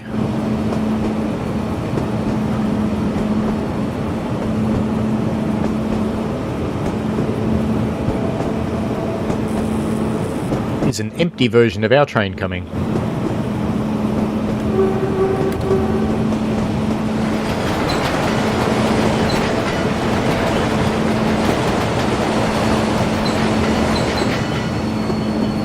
He's going off to get the next load of dead dinosaurs and crushed tree ferns. The stored black solar energy.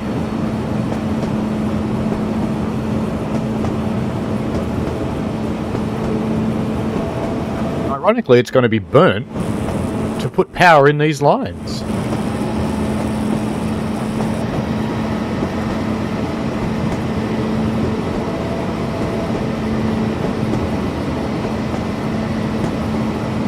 Transmission wires heading to the power station that we're heading for.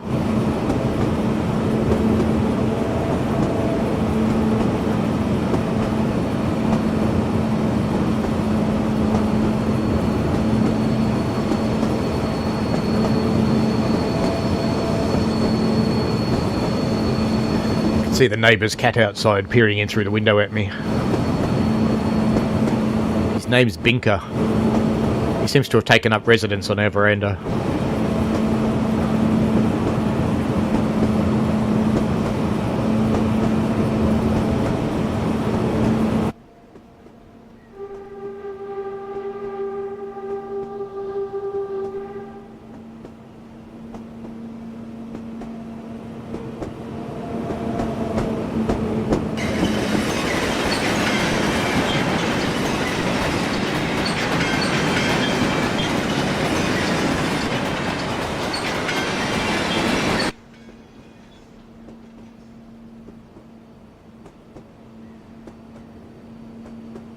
Your cat is unimpressed, Violet. Cats do know things. Oh, Binker would love to move in, but we don't let him. He's always sniffing away at the door. kind of natural though, because it's a house full of girl cats and he's a boy cat, so it's, you know, it's pretty natural.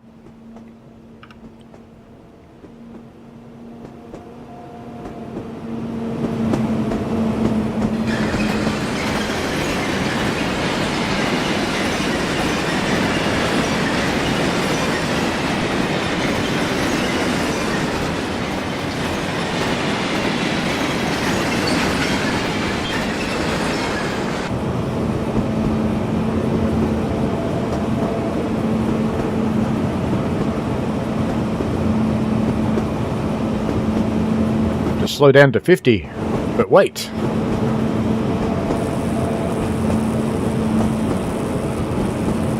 Yes, they do choose their owners and they do occasionally upgrade. Hello CCT Mitch, how are you? How's your firing going, Mitch? I'm back on a Gembrook next Sunday.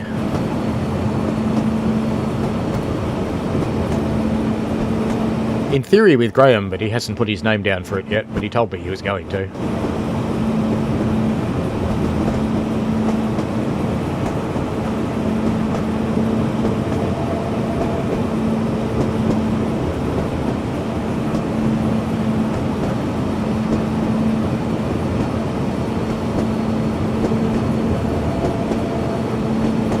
I better put down for some sessions in August. It's one of those really challenging things. I don't know if I'm going to qualify this month, in which case I'll be on solo shifts, or if I'm going to still be on training shifts in August. So I don't know. Do I put myself down on training shifts and turn them into solo shifts, or do I what? I don't know. Mitch says, not bad at all. Did a shift earlier this month and getting ready for safe working assessments. Excellent.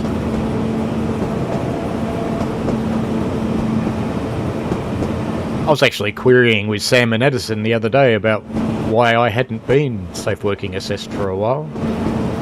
And they went, oh yeah, you're due. And I went, I know.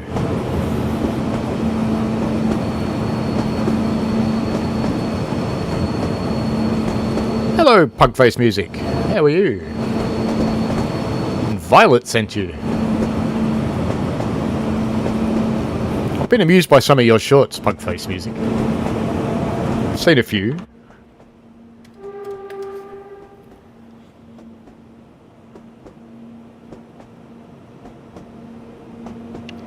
Dragging a train full of global warming to be burnt. I hope that's not my signal down there that's red, because we're stuffed if it is. I hope that signal's for the left-hand track.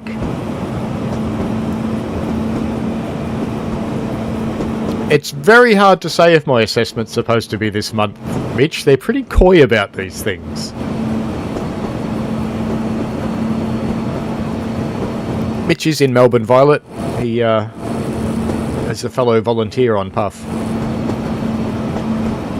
They're pretty coy about whether you're getting assessed or not. I chatted with Graham about it, and I tried to get him to come out, and all he'll really say is, we'll keep an eye on you, and when you're ready, you'll be assessed.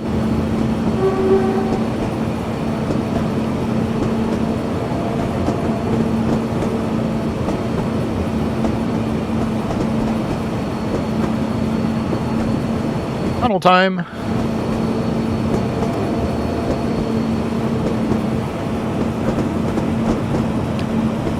Oh, dodging angry buskers is always funny.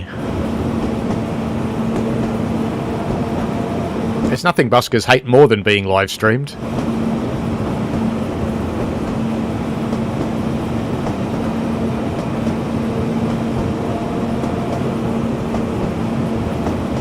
It's never too cold for a barbecue, Pugface Music. In case you hadn't noticed, barbecues involve fire. But yes, it is a bit cold today. I think it's currently 11 degrees. Let me check that. Oh lie, it's 12. 12 degrees Celsius, which would be... what? Yeah. 45 or something? I could look it up. Let me look it up.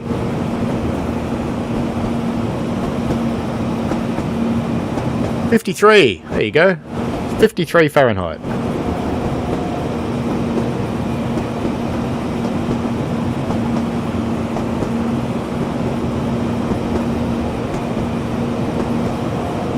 part of the HUD, aren't I? Oh well. You guys will live.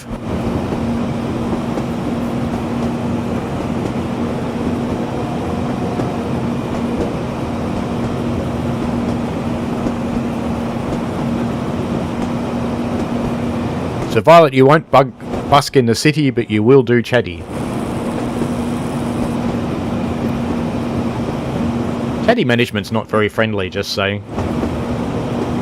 Got my instrument lights on? I do. They're just very dim. Big tunnel, and we're finally accelerating because we're going downhill.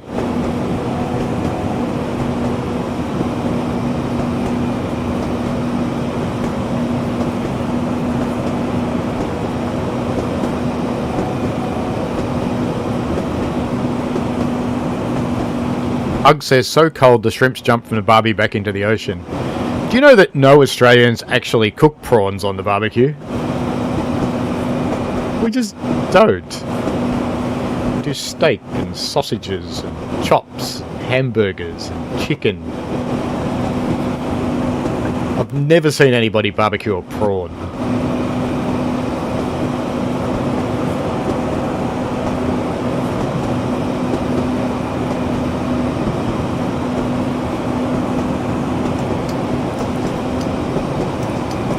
City has changed a bit, hasn't it?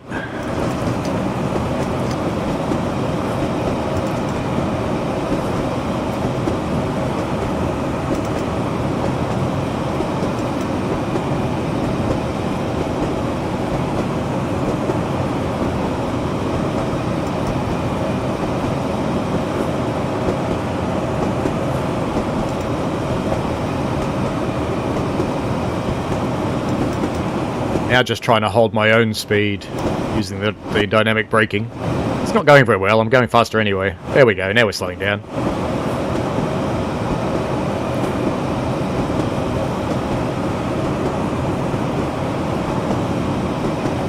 Wakefield 1 million.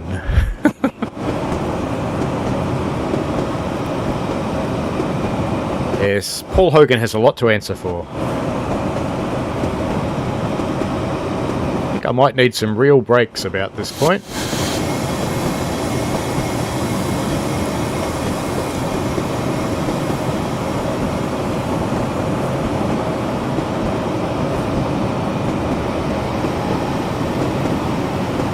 We do have some real brakes going on. We are starting to slow down now. This is good.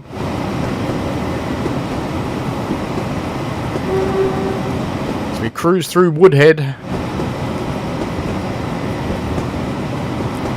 Deveining a prawn's quite easily, just got to pull out the poo chute.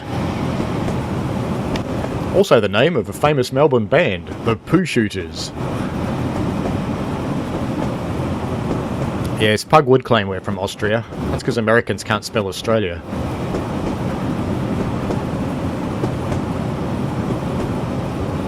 And Pug's going to buy a bag of shrimps and head for the Barbie convention. Good luck with that.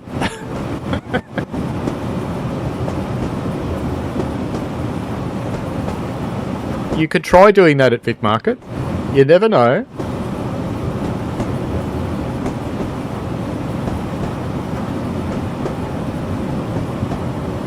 It might work out for you. You never know. Vic Market is a strange place. You look at some of the businesses at Vic Market and you think, how do you survive? But clearly they do.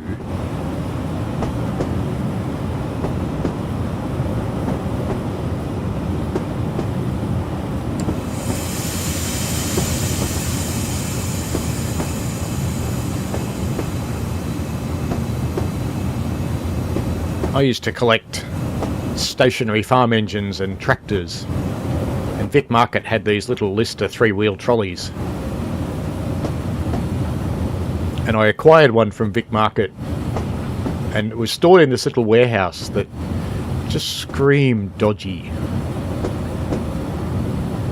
It was just very interesting, and I got that one, and it had a cracked frame. So I looked around for ages to get another one from a cracked frame, and I ended up getting one from the ICI glass factory in Williamstown, back when it still existed.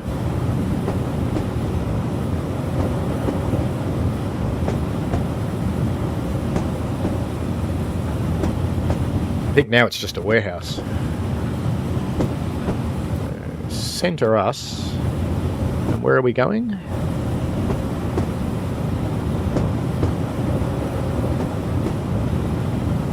Going all the way down there. So why am I slowing down now for? Because it says it's 0.75 miles away, but clearly it's not. Clearly it's much further. Oh well. We'll let the train control our speed anyway. We're starting to speed up again.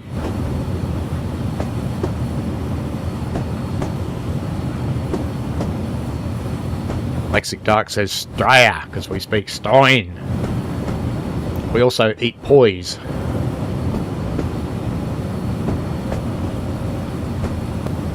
We put dead horse on our poise.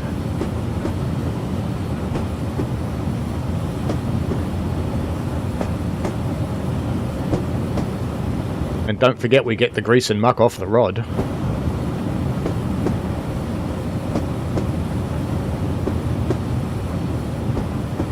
Yeah, get Pug to Melbourne. That would be funny. I could just imagine what would happen if Pug wandered up to a group of Melbourne coppers wandering around the city and filmed them. I think we'd have to bail him out, Violet.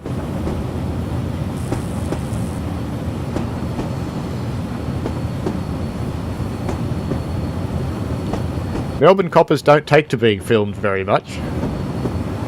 They're quite likely to just take you out the back and adjust your perception of the world.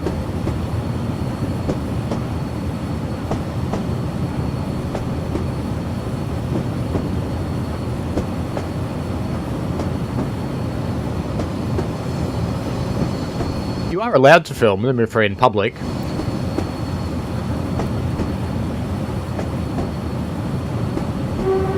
But they still don't take kindly to it.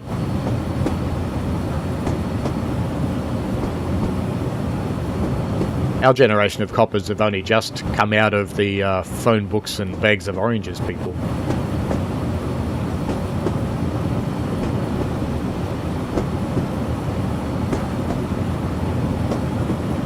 Still accelerating despite full force on the dynamic braking. We can't have any more. It's all on.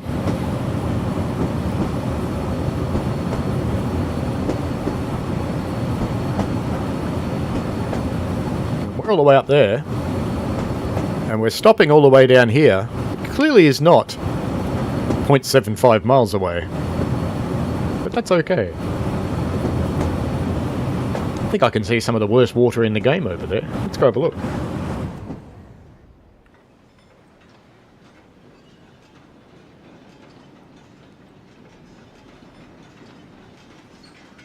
It's a fairly nice view for a screenshot though, so we will. It's got a bridge in it. It'll do. It's interesting that land doesn't reflect, only the transmission towers.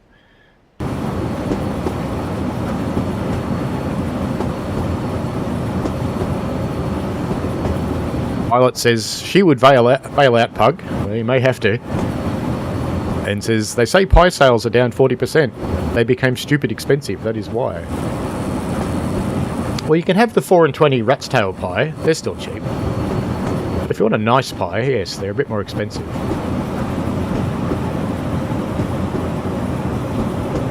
Had a fairly nice pie yesterday. It was a steak and pepper thing. It was quite pleasing.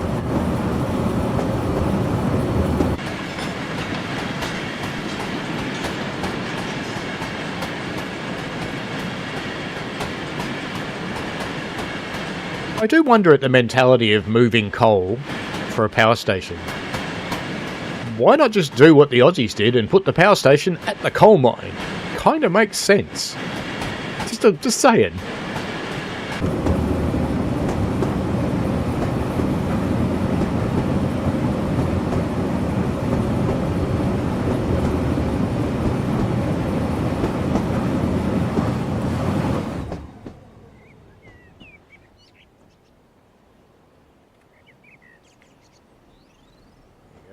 Farmhouse view of the train now.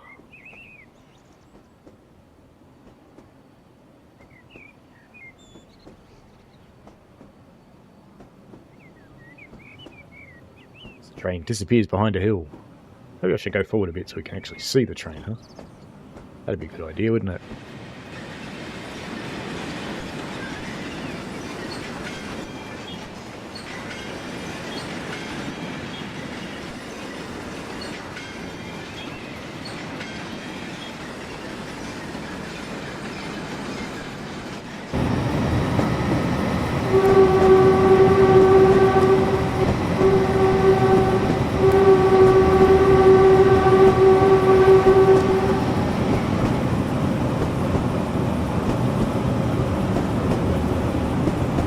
Still slowly picking up speed, but mostly staying under control on the gradient. New England had hills, huh? I always thought all the English railways were dead flat. This one's a bit more interesting. Brad says he hasn't watched Sweeney Todd in years. Well, that's not surprising. It hasn't been on in years.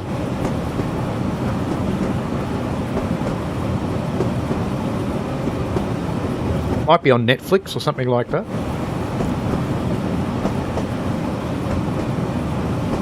I got some good news yesterday. I actually saw some honey in the part of the hives that we can extract from. It's been almost 3 years since the bees put any honey in the top. They haven't been looking after us at all.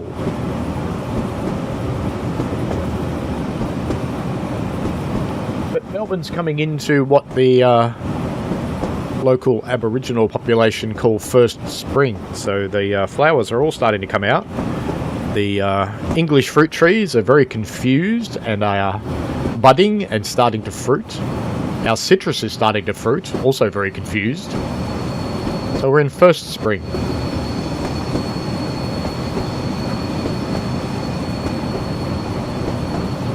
Lexic Dark says, power station issue because the coal there has more dirt on top than the size of the seam of coal. Here we have a tiny bit of dirt on top and a big coal. Very different. I'd still put the power station where the coal is. You don't have to be this far away. This is just inefficient.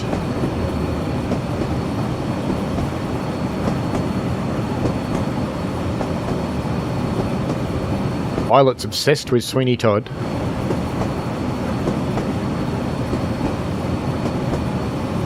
Oh, be careful, Violet. You're falling into Lexic Dark's trap. When you think Lexic Dark makes sense, you're in trouble.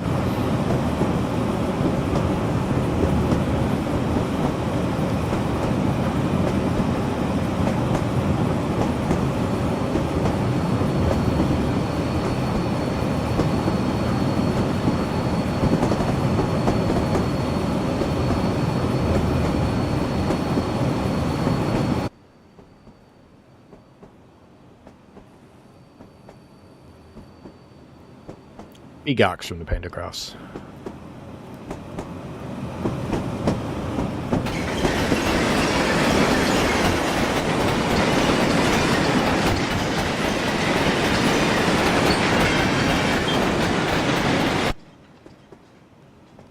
Yeah, if they've got somewhere where they're reliably getting train loads of it out, it couldn't be that bad.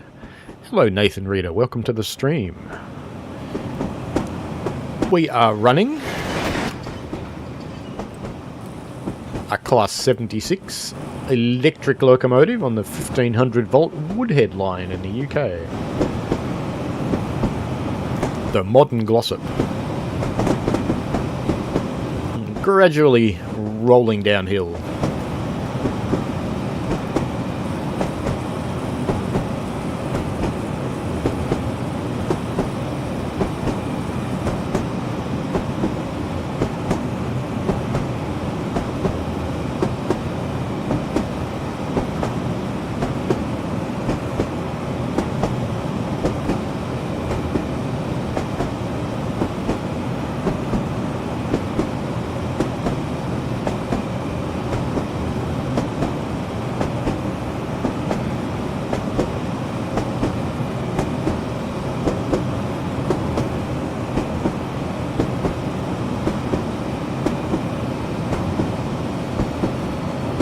Let's give someone a random membership now.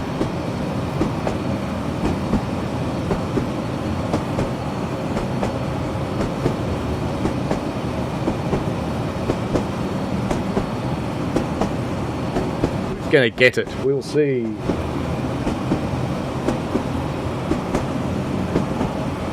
There you go. Pugface got it.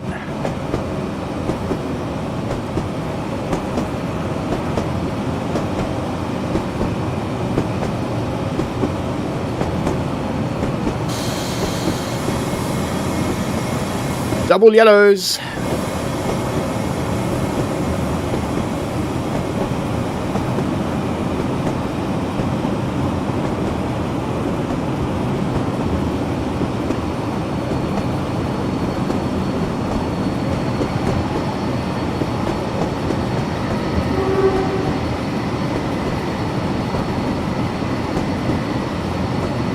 Sure to set the points correctly. Which probably means I'm stopping somewhere. Mottram siding 3. Blink. Siding 3 is that one, so we want there and there. That looks okay now, I think.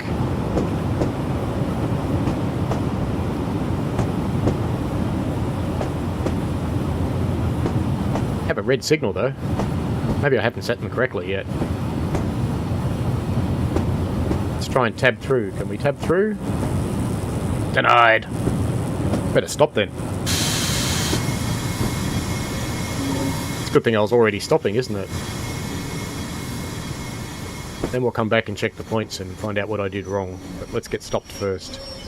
And I might do something else first too. Let me just... because I haven't done this for a while, you know. I think... let's give away a key to something. There we go.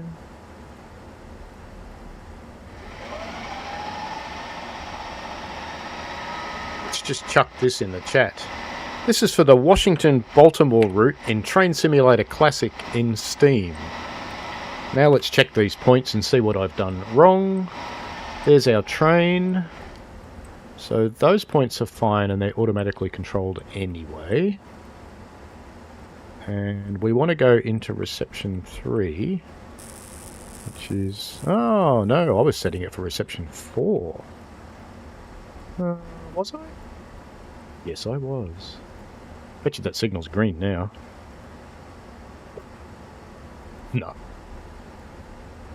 Can I tab in now, though? Let's see. Denied. Alright, let's get out of the train. Let's do this the hard way.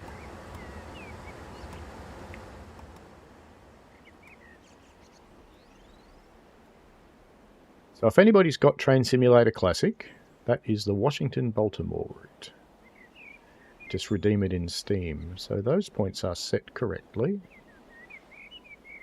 Which way are these ones set? They're set off to the left there. Those are set to the right. And those are set straight. Now, is that where we're supposed to be going though? That is where we're supposed to be going. So why is the signal red? Why is it so?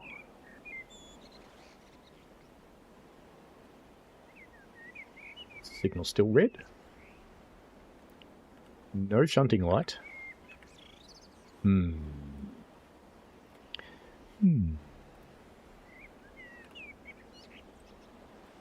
haven't got a bad scenario. So we're supposed to go into... it says Mottram Reception 3, right? So that's that one. So if we follow that along, and I'll keep my mouse on it just to make sure I get the right one. So those points are set correctly. Let's just flip them over and just make sure the game recognises it. Those ones are set correctly. And those ones are set correctly. So we should be okay to go in. But he's red. You know what I'm going to do? I'm going to save. And we're going to crawl through them. Because maybe the game's just being silly. It sometimes is just silly. So we'll see if this is a moment where it's just being silly. Or if it really is red.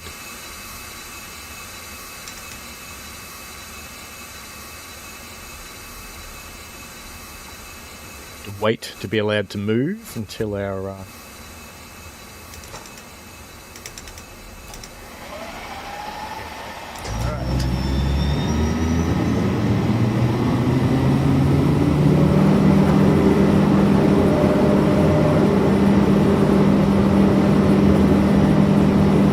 see what they do.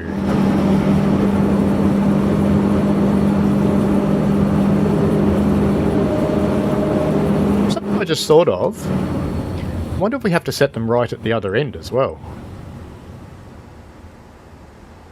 So even though we're stopping, I've set the right one, haven't I? Yeah, that's set. So if we follow siding 3, let's just set these ones all right as well. And maybe that'll do it. Alright, that should be everywhere.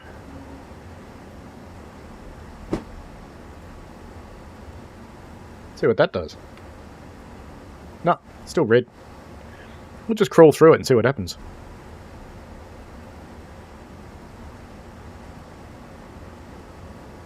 I haven't been given any keys to give away for the 700, sadly. Wah, wah. Oh well, there's a reason I saved this. So we should be able to, in theory, go back here. And what will be on? 6728. Resume. And let's see if we can figure this out. Brad says he tilts his head to the side when looking at the 2D map. You tend to do that. It's mental, but you do. Violet says, I'm going to upgrade some tech. Do you recommend your decent GoPro purchase? I am very happy with the GoPro 11. Oh, look at that. Now the signals are fine. What's with that?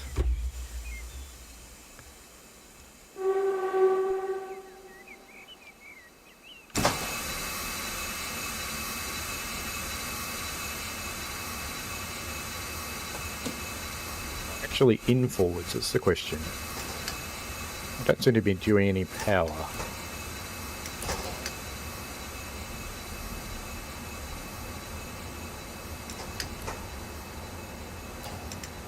Those on, have I? No.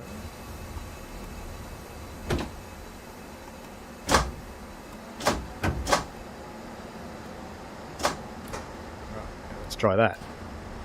Brakes off. Brakes are at 0. There we go. See? Train Sim Classic. Yay! Sometimes it really is just a wanky thing.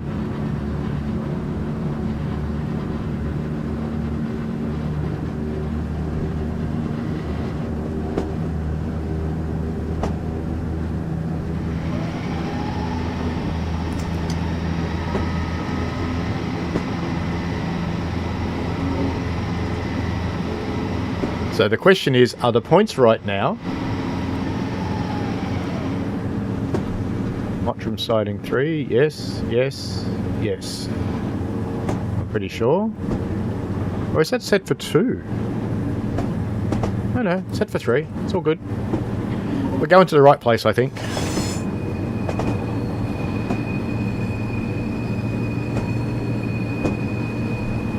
If anybody takes that route, please let me know so I can mark it as used, by the way.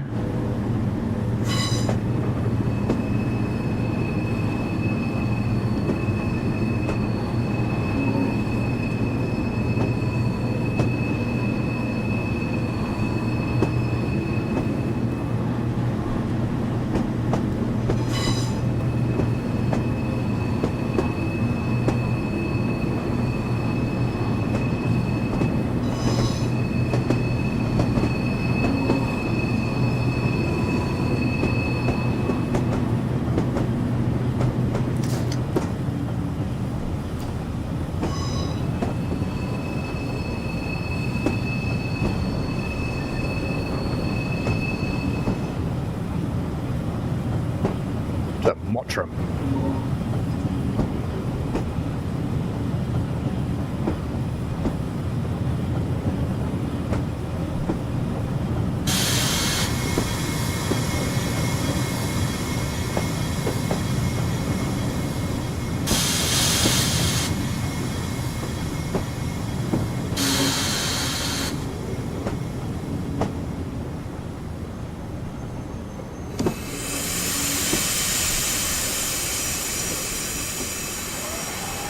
There's a lot of overhead here, isn't there?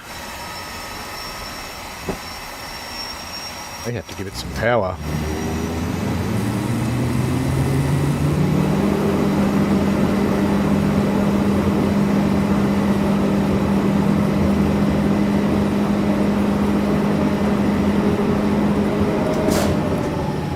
Eked out at 800 amps then.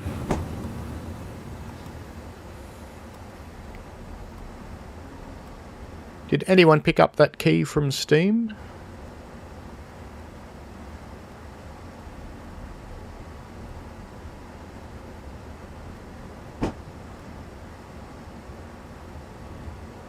I'll mark it as used. If anybody needs Train Sim Classic so that they can pick up that key from Steam, I could probably give you a key for Train Sim Classic.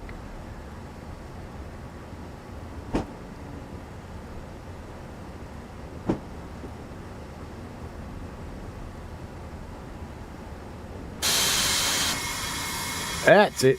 Is that the last task? It is the last task.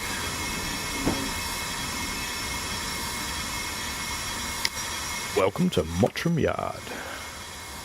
Where are we at for time? We could do another short one.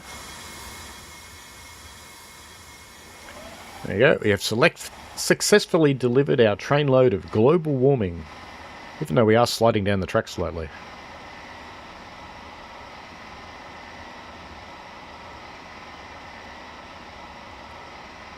Ta-da! Done.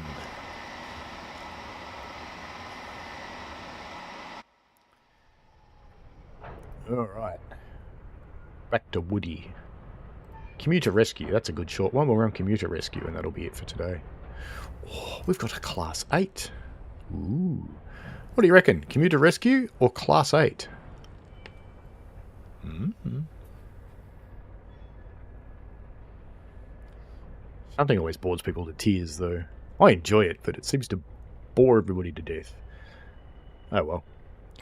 If you'll leave, we'll know what happened. It's time for some shunting. Should just edit this.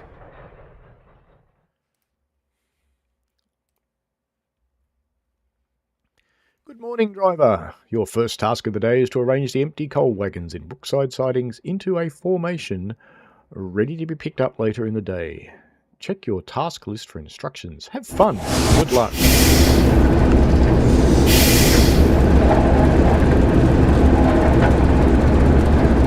Right then. It's got a depot whistle. It looks kind of cool. It's nicely modelled. It's a little 08, otherwise known as a Gronk. Alright, what are we supposed to be doing?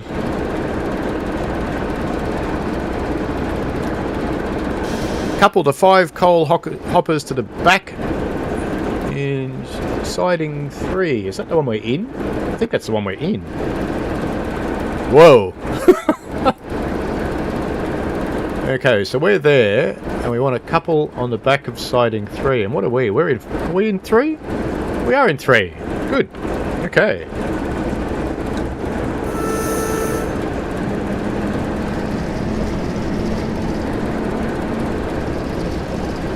Up we go with our little diesel mechanical shunter. It is a nice livery. It's quite nicely done. It's just got the right amount of dirt and grime and nice colours.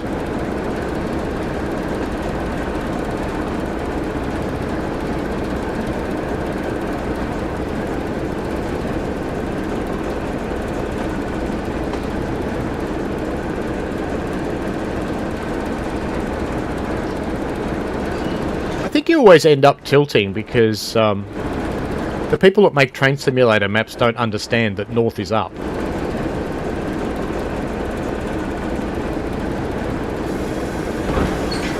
Bonk. Uh-oh. They're rolling away!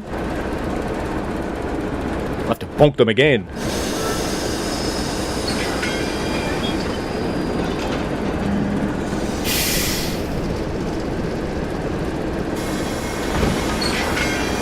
Try and couple them before they roll too far. Damn it.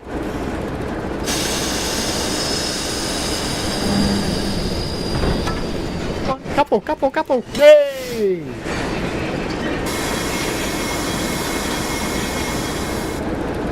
Alright, now where are we going?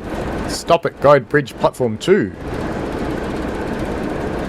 That's a long way away, though. Where are we going? Show task. All the way over there? Oh, I hope it sets the points for me.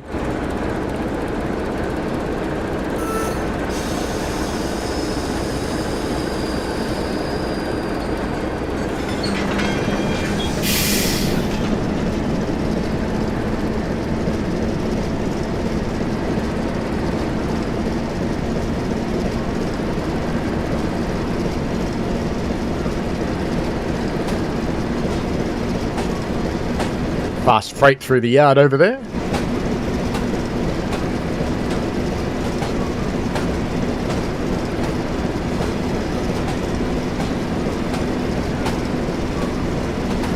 In these games, they always take you much further than you would really go in reality, because if you were shunting from this siding to, say, that siding, you would go as far as these points and then you would set back. You wouldn't go all the way out into a platform.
At this point I need some music. Hurry up and wait. Brookside siding is 4, but has it set the points for us? That's the question. So we're there. And Brookside siding's 4, so it's next to the one we came from. So we're going there. So, no it hasn't. Looks like those ones are set though. Back we go.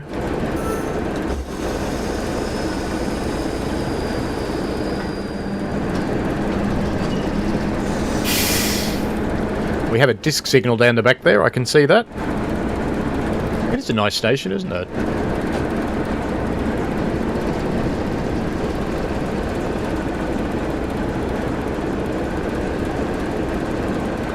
Back we go into the yard.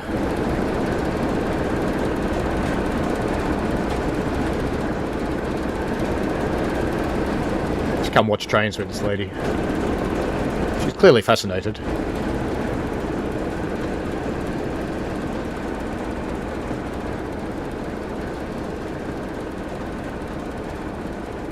Bounces up and down.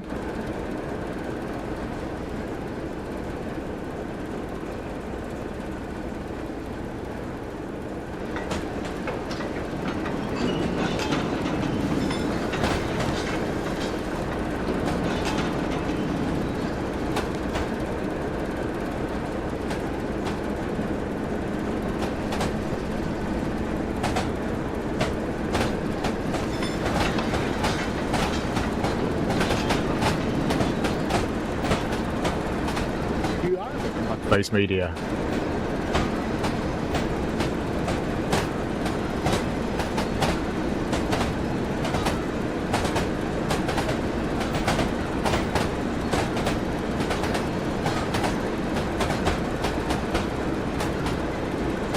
That was me. I gifted your membership, Pugface.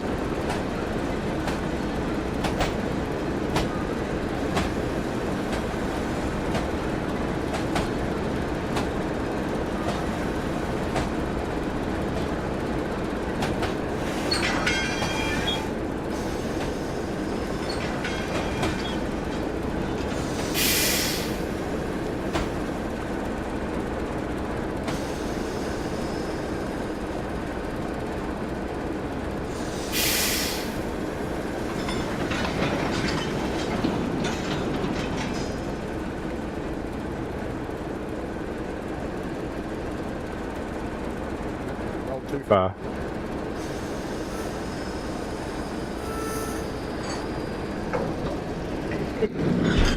Yay, got him.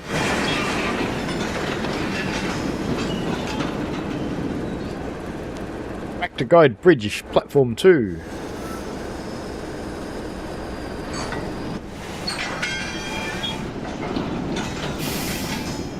A few more carriages.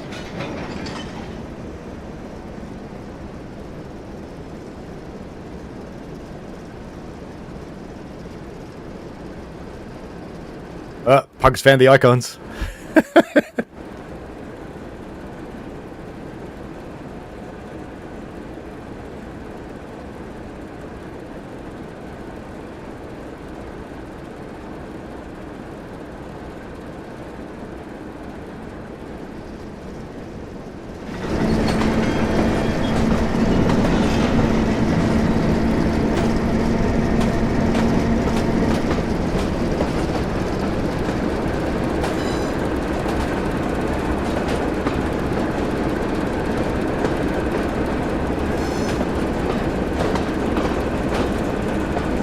Was a bit of a lean.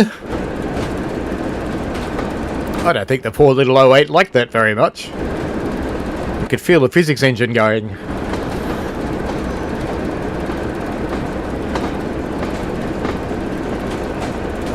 Doesn't quite come off the tracks.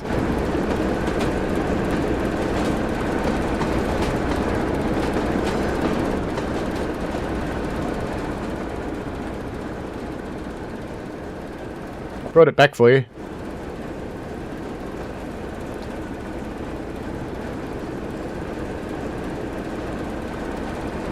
She's probably got one of the better faces in Train Sim Classic, I have to say. It's fairly well modelled.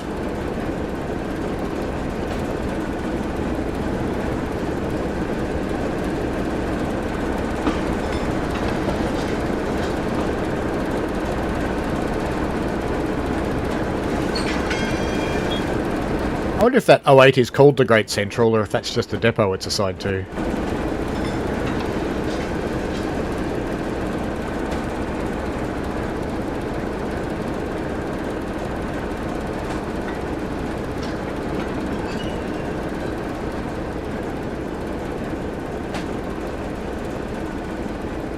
It just bounces up and down all the time like that.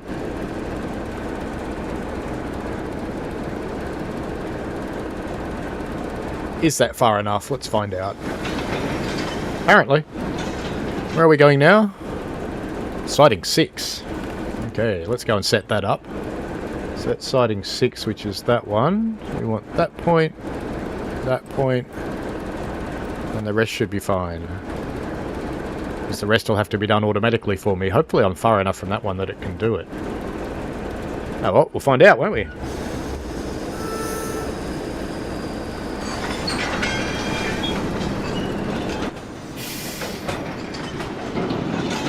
Young Hillary Clinton, you reckon? And Violet's going yuppie. I haven't heard the word yuppie for a while. How much shunting are we doing today? Oh, not much more.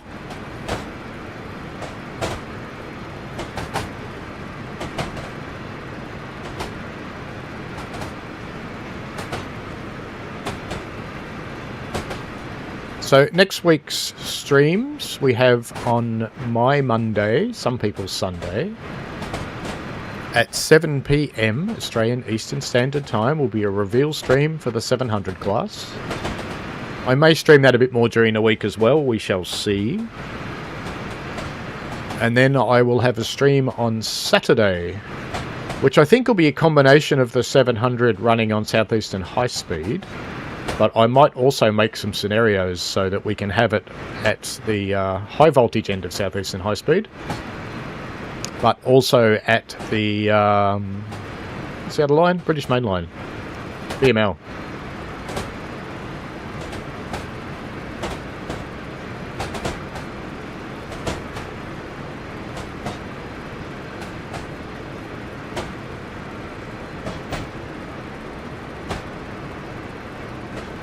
Did I just miss the siding? 7? I'm in 7. Oh! Bugger.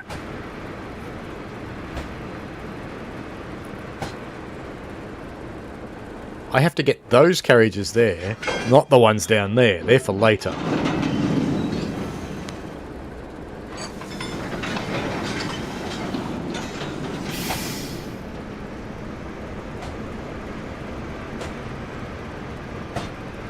It became dinks, you reckon, Violet?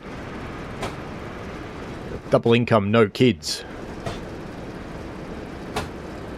Now, we're not going right back into the platform. Oh, I hope I don't run through a red signal up here. That would suck if you got this far and you couldn't recover.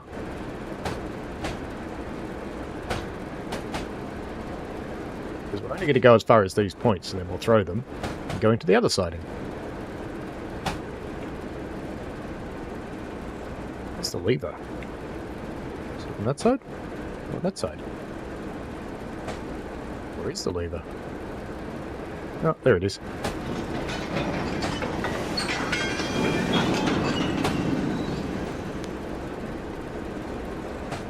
It's there. Few to go. 2 more, driver.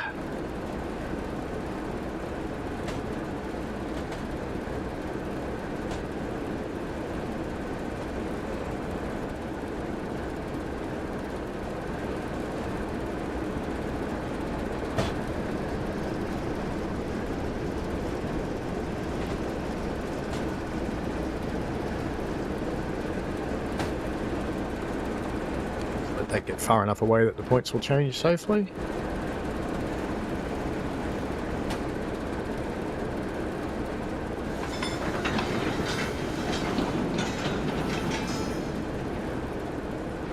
Back we go.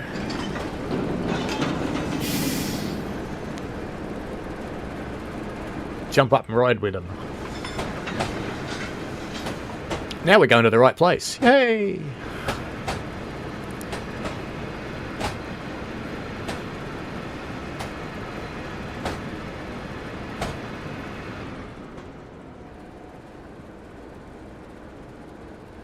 Don't want to bonk these ones too hard because end up stuck behind a pole. Very hard to couple them then.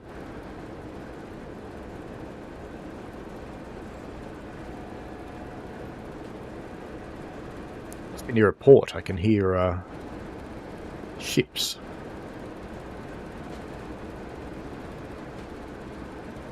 That's what my father-in-law calls a collection of sheep. Ships.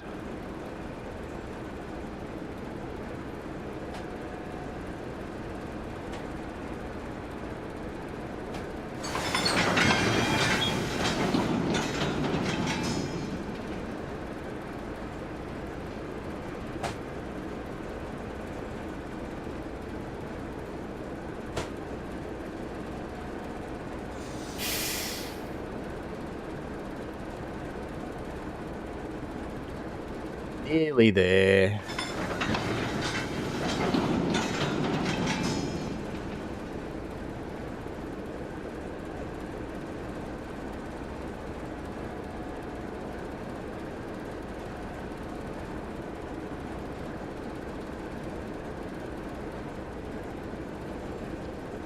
Stop him in the right spot. About there. Perfect.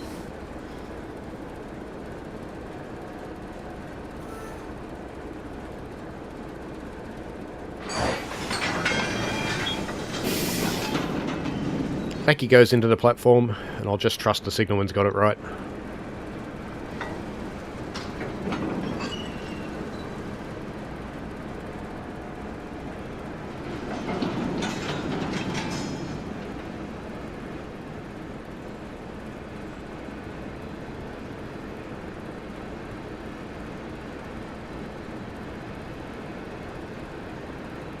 Ride the end back to these points, the ones we had wrong before. Jump off there while the train keeps going into the platform. There's another 08 shunting a passenger set.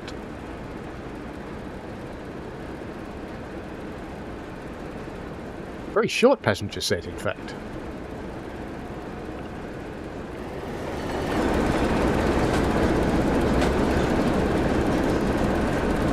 2 Guards vans, and a passenger carriage, and an express parcel van. Very cool.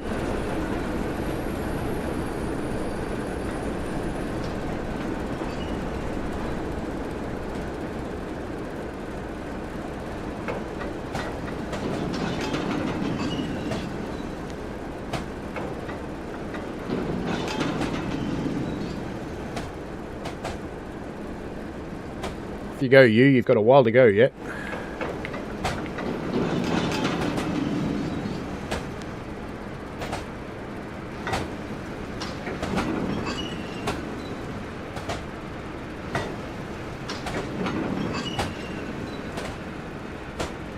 Now, if you were really shunting, you'd stop the train right there and throw the points, but unfortunately, that's not how it works in the game. It's got to go all the way down there so that it picks up the marker. Because if you don't pick up the marker, the scenario won't progress through the list of things you have to do, because it wants you to go up there.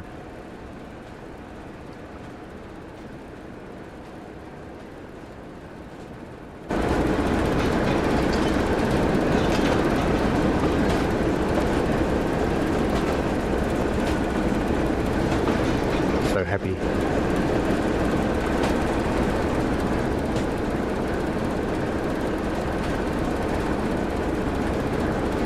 Too high. Back!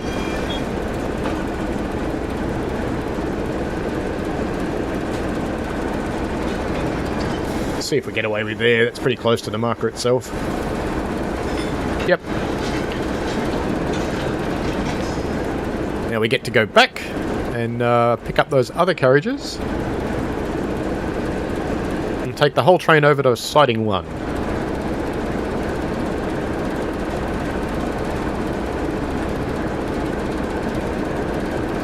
Comes the serial killer.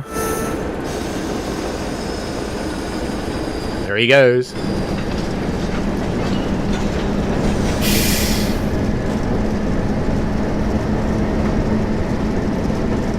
Now I set those points before, so we should just go back into the correct siding. One would hope.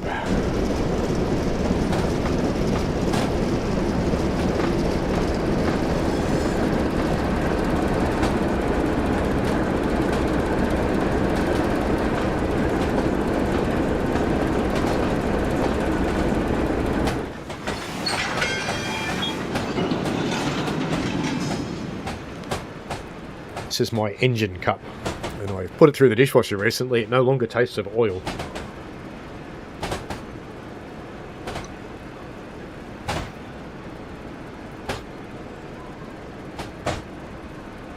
Funnily enough, everything on a steam engine is oily.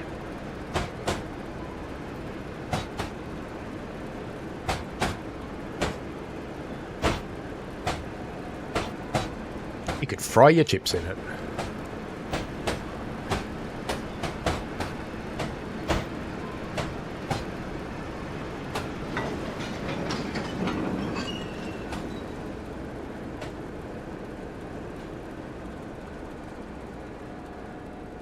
Just want to see why we're hearing all these shipping noises. I don't see a port. Oh, maybe over there.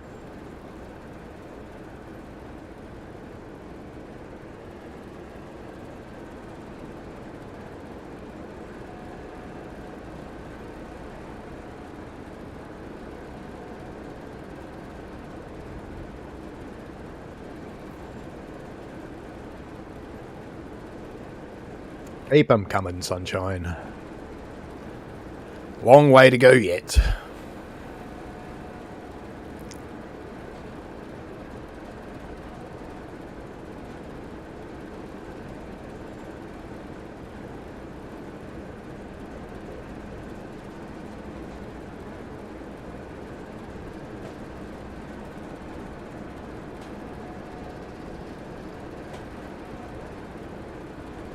Realised I said the 08 was a diesel mechanical before. It's not, it's a diesel electric.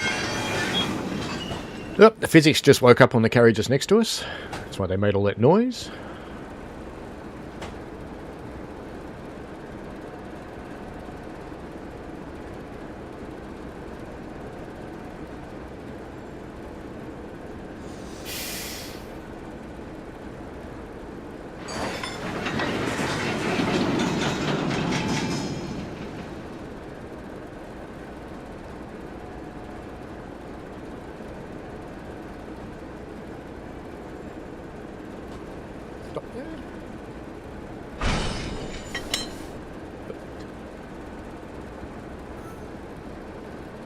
Off they go.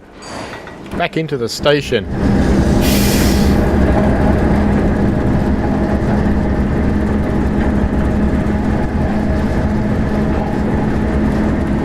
Cuppa.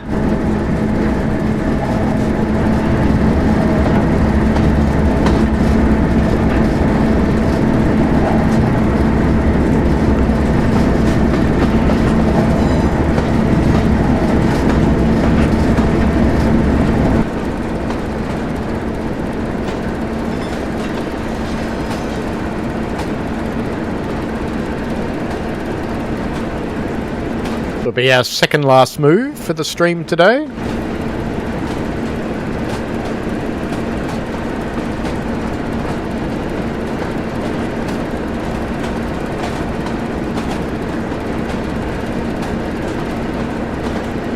If anyone cashed in that key for Washington, let me know.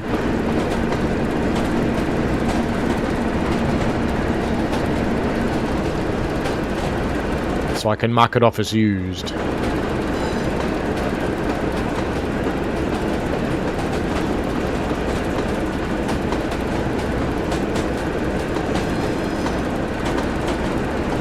If no one sings out now, I'll pop it into a post on the channel so that people see it.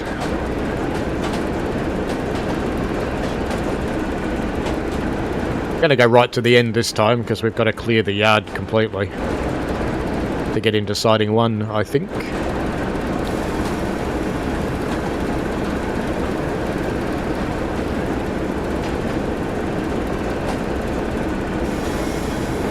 I've only been using the independent brake while we're shunting, which is a normal practice.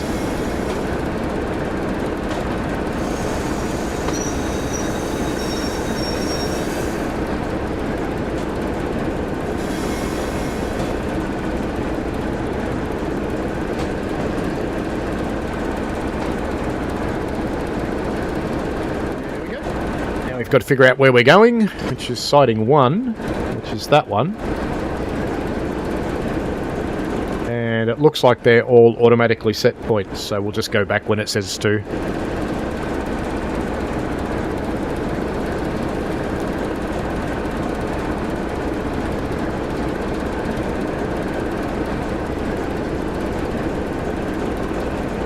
Not allowed to put my marker lights on. Oh well.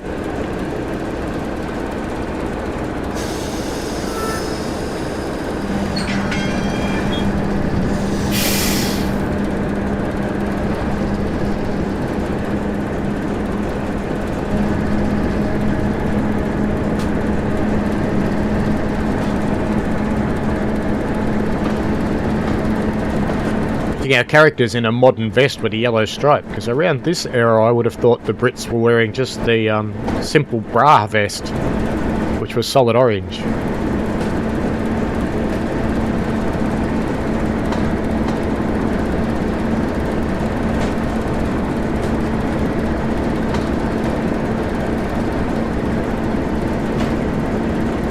And hopefully right now we're going into siding 1. Hello Emmanuel Perez, how are you?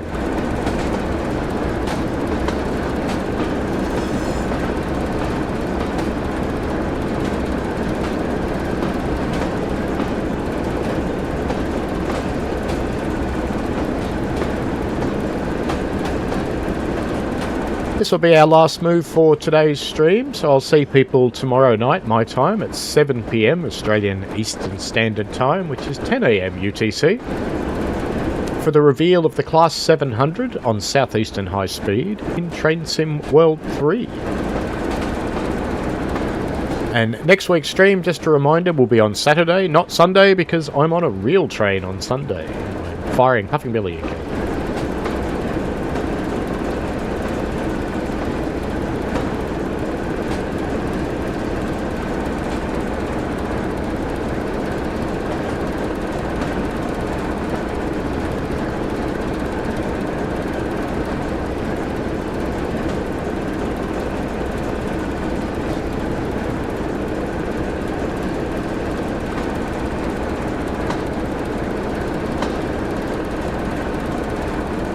I might even be on 12A, because 12A is back out of the workshops, I believe. I saw it in someone's video today. It'd be nice to be back on 12A. Thank you, Brad. If you've got notifications turned on, you'll get one.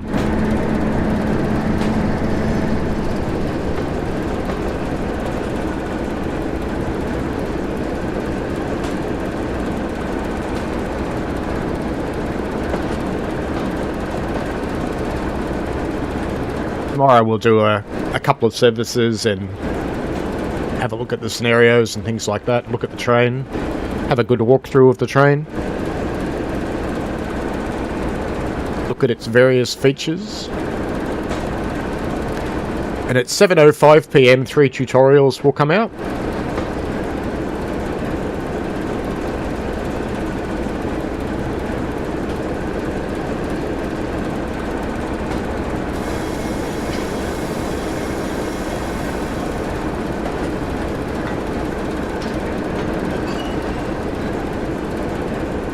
And that should be it, I think.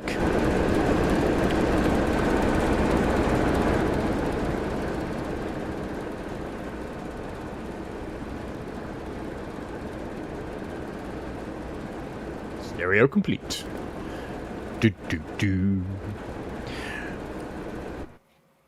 Metro tells me sunset in Melbourne is 5:16. Not that you can tell, because it's dark and cloudy. So you wouldn't even know. So there you go. Alright folks, thank you very much for watching and hanging around for the whole stream. I hope you liked the Woodhead route, the other Glossop. This one appears to be the 1970s set. It's quite a bit of fun to drive. If you haven't got it, it is available in the Train Sim Classic sale. No, I don't make anything out of the things I tell you about. I have no affiliation whatsoever on a financial basis. I'm just telling you because I like it. And I bought it myself in these. Actually, I didn't buy it in this sale. I bought it in the last sale. And it's been sitting around waiting to be driven. So have a fun day, folks. I'm going to go and put a kitchen together. It sounds like fun, doesn't it? But anyway, all good. If you like it, give it a thumbs up and enjoy. And I'll chuck that key into a post too, just in case no one picked it up in the stream since no one sung out. Alrighty. See you later. Bye. Thanks for watching, folks. I hope you enjoyed it. I always like to get your feedback in the form of likes and comments because they help me understand what you want. Give the channel a subscribe and click on the tinkly things so you don't miss out on any new stuff. And thanks for your ongoing support. And please, be safe out there.